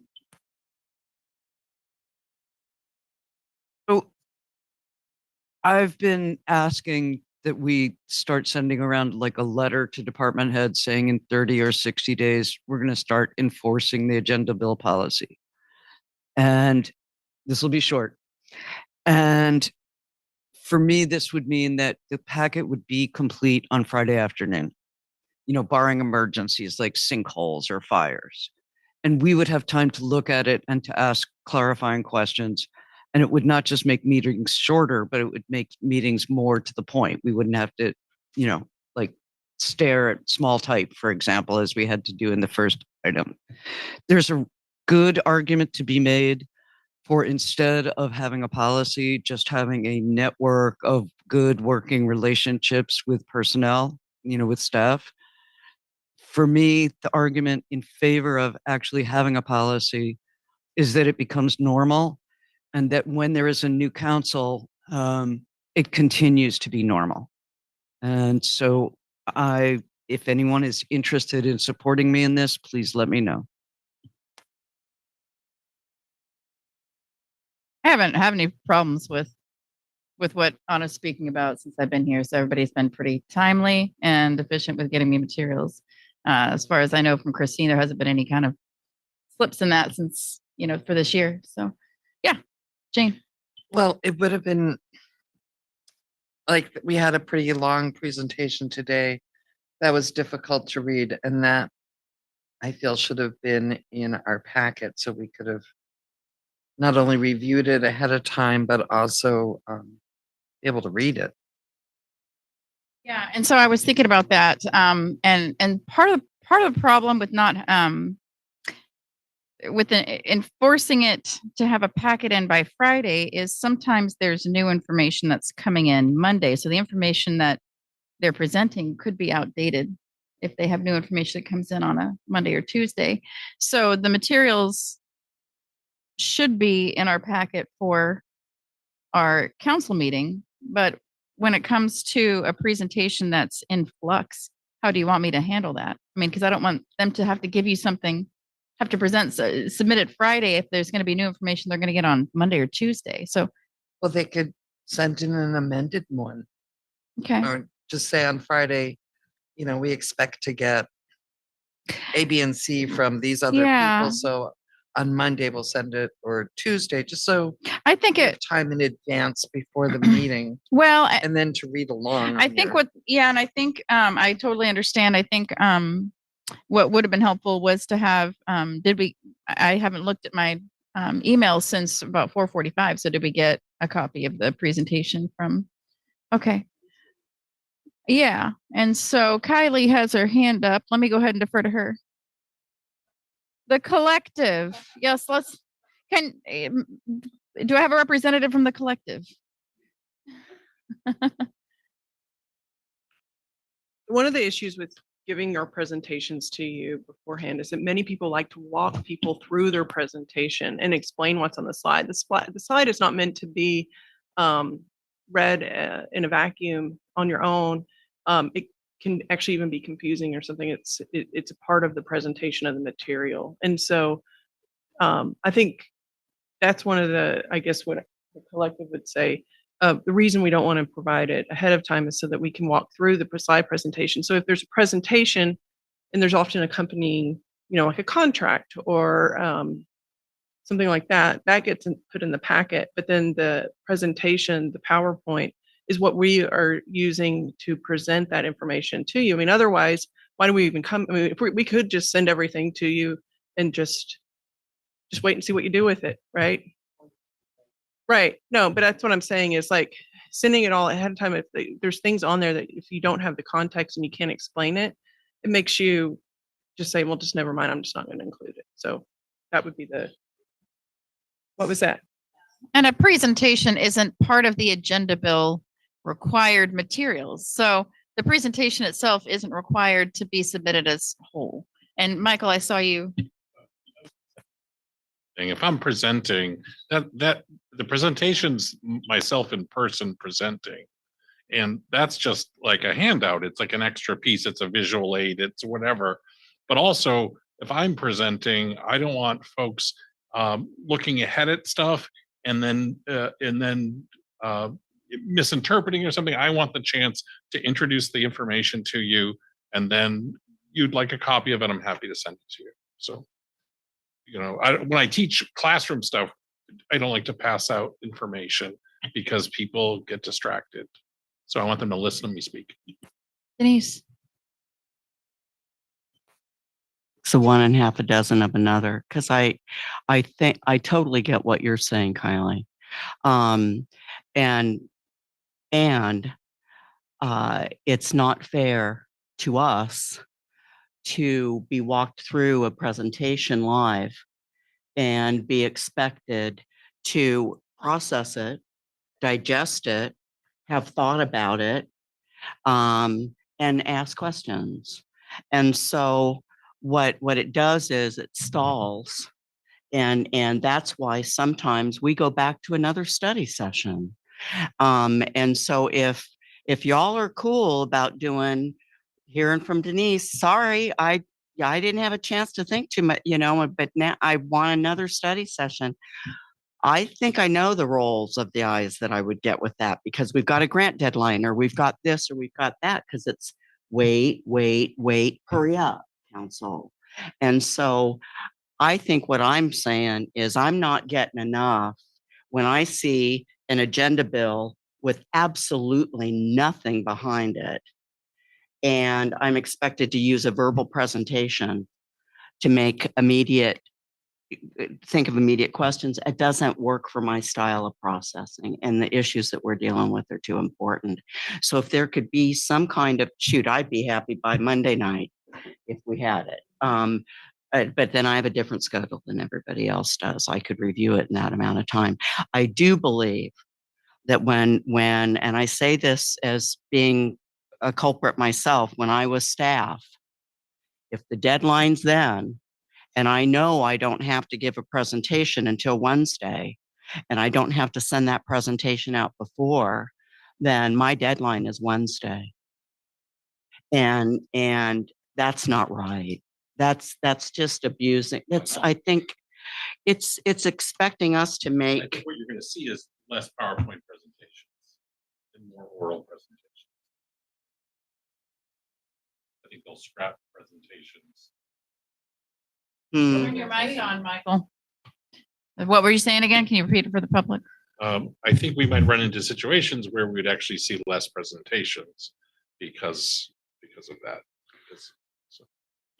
Yeah, I disagree. I mean, look at what Katie is sending us. I mean, and other groups. It's like, we had I wasn't on council then, but it was really difficult when everybody was trying to understand what the police and fire levy was because it was an oral presentation.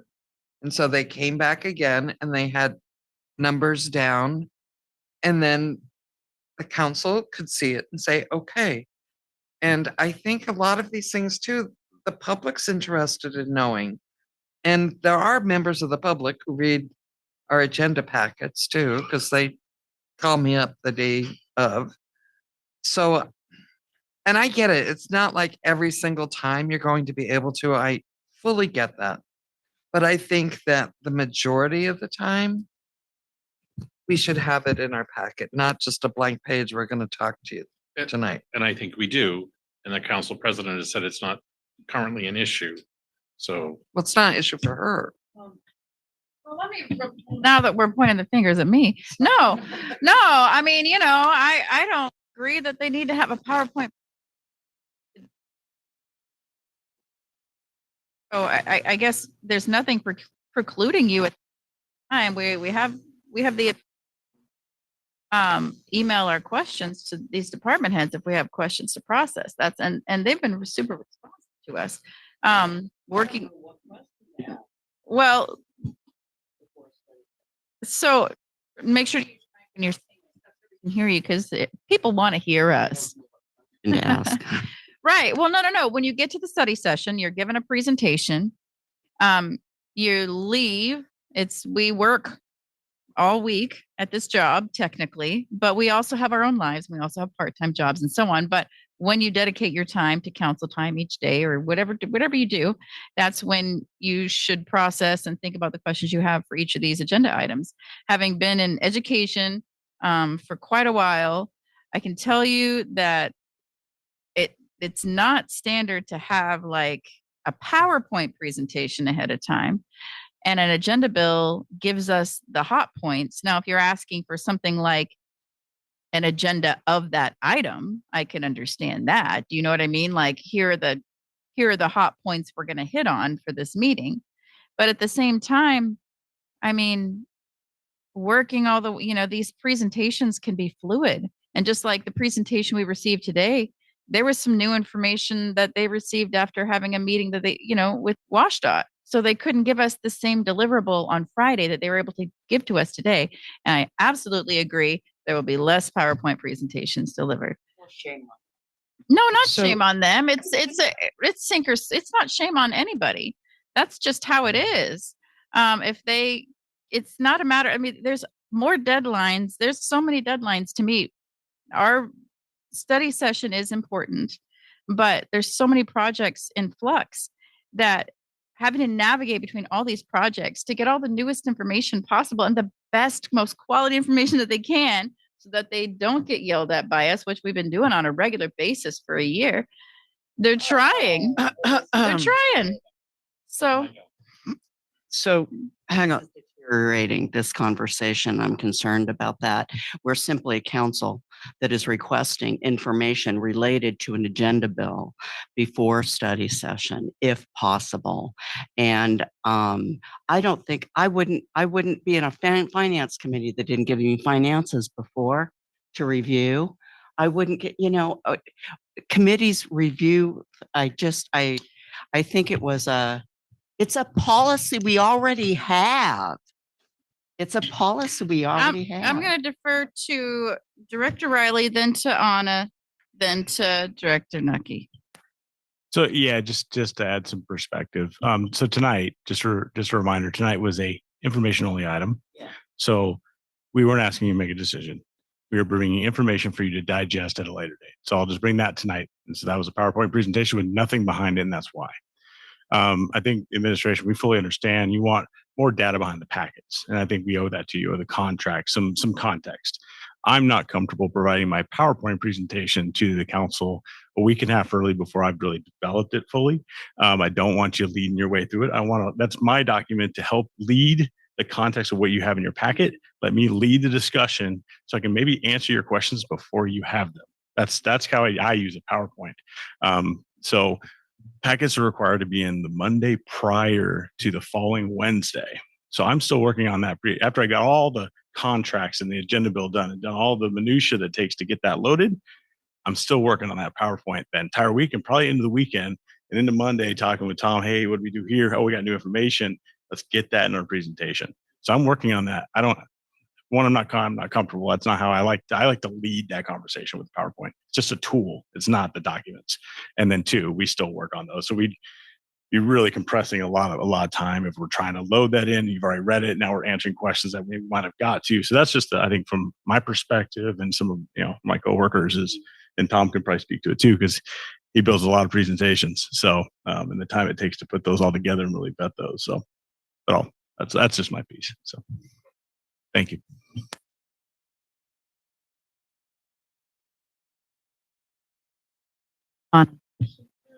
One way to look at this that is not deteriorating is that we have different types of learning. Some people really like to listen to podcasts and they really they're able to absorb news and information through their ears. I cannot. I mean, only in the most limited sense. So if information is being given to me that's like an hour, if that Warren Avenue Bridge presentation had all been new to me, I would have retained virtually nothing of it. So here we just have different learning styles. I understand, I was a professor for many years. I understand it's really fun to just like burst out and go, here it is. But we're not trying just to learn it. We also need to ask questions so that we can follow the timeline so that we're not slowing you guys down, in your workflow. I think if you think about it as there are visual people, audio, what's the word I want?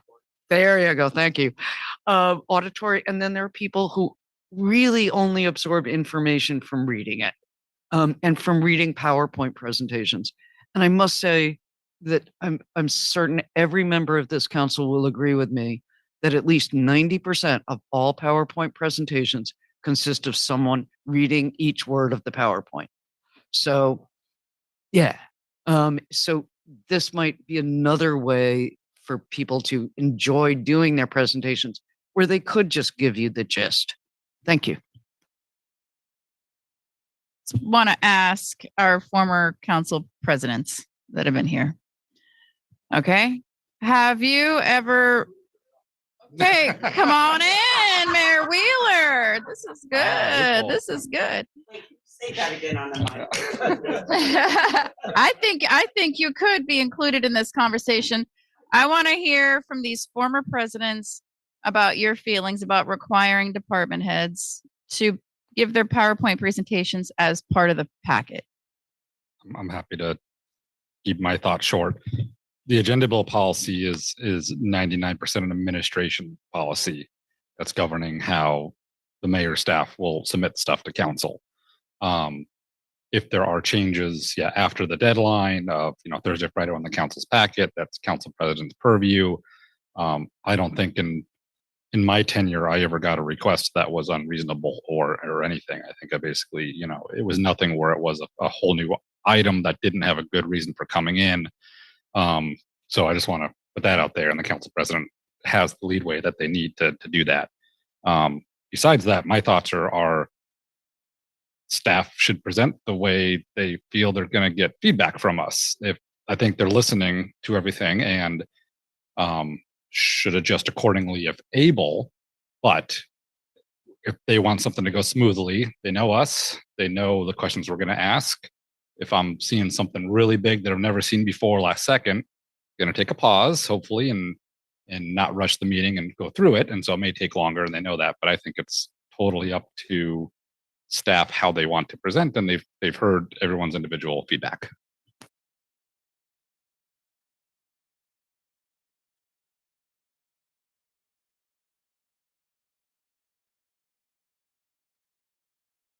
Okay, so I was thinking of how I was going to answer this. And first I was going to say, I'm going to draw on my 5 years experience. So this is going to be a lengthy discussion, but the answer was either going to be no, or I'm going to go with what Jeff said and just say ditto.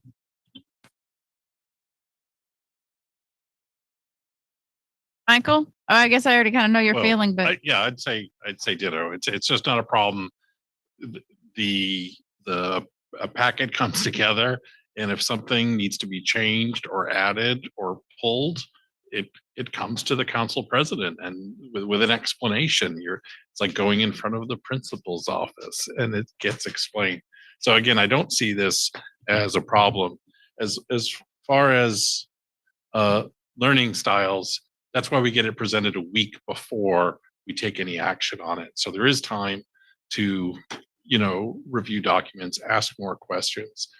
We're not in a vacuum. We don't just do this meeting and then, get put up on a shelf and they bring us out next Wednesday. So. okay. Benefit of exchange with that. However, we don't have the benefit of all of it.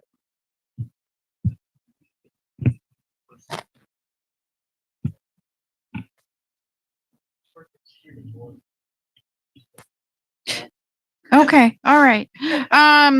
No, I mean, it's not a matter of 3 to 4. What I really would like to do is come up with some kind of collaborative solution, but I'm going to give the last words to y'all and then ask if there's any more good of the order. But thank you for the conversation, Anna. I appreciate it.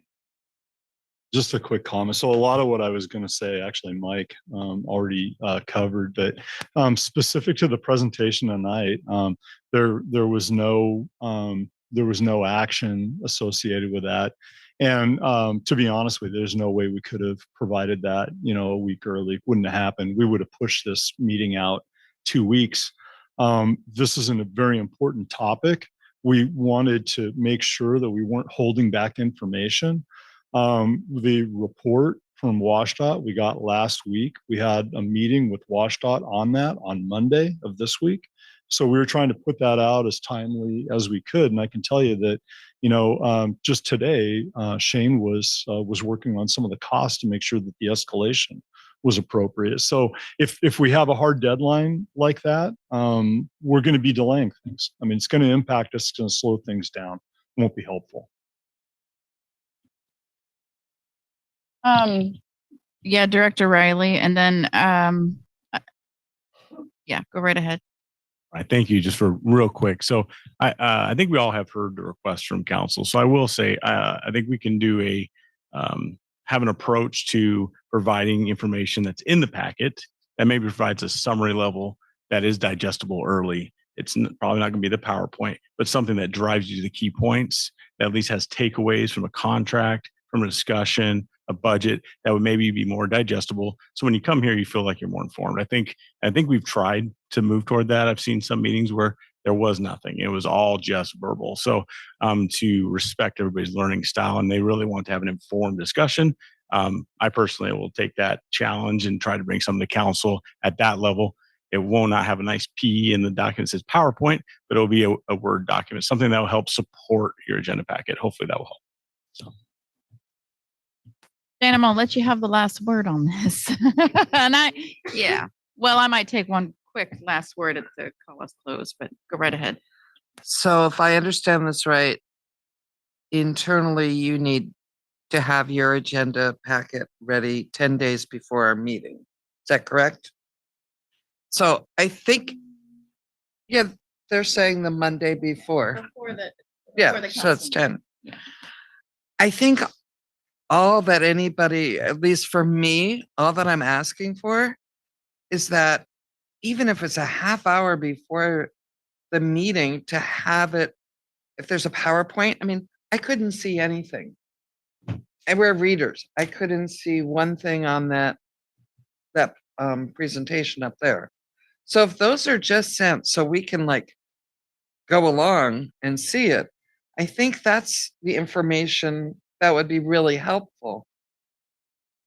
And my understanding prior to this whole conversation was that you didn't have to have your packet ready until Friday. So that's my error. I didn't know that it was the Monday before. Isn't that when Christine stops accepting? When she publishes it, and then so once in a while there can be additions. Steps. Mhm. It doesn't go straight to Christine. Agenda policy goes on and on. Okay, so I definitely want to get out of here before 7:30. And I appreciate the conversation, Anna, and she's referring specifically to a reply that I made by email. I don't think we need to send a letter to department heads saying that you have giving them an ultimatum, because they're doing it. They're doing their job, as far as I know, as far as I've been here, and as validated by former council presidents here at this table. And so I don't want there to be any rumor that they're not, because they're doing their job. They're doing a great job. And with that, let me look at my script. Do I do anything besides gavel at close? Oh yeah, I've got to read to you about our next meeting, because we're going to have our next council meeting on Wednesday, February 21st, beginning at 5:30 on the first floor meeting chambers, with a remote option available by Zoom. The public is welcome to attend in person or remotely. And any special accommodations, such as wanting to speak via Zoom during public recognition, like to speak during public recognition via Zoom, please email or please call our city clerk at 360-473-5323 at least 24 hours prior to the meeting, and we'll make it happen for you. And with that, the meeting is adjourned. Good night. Go get your key.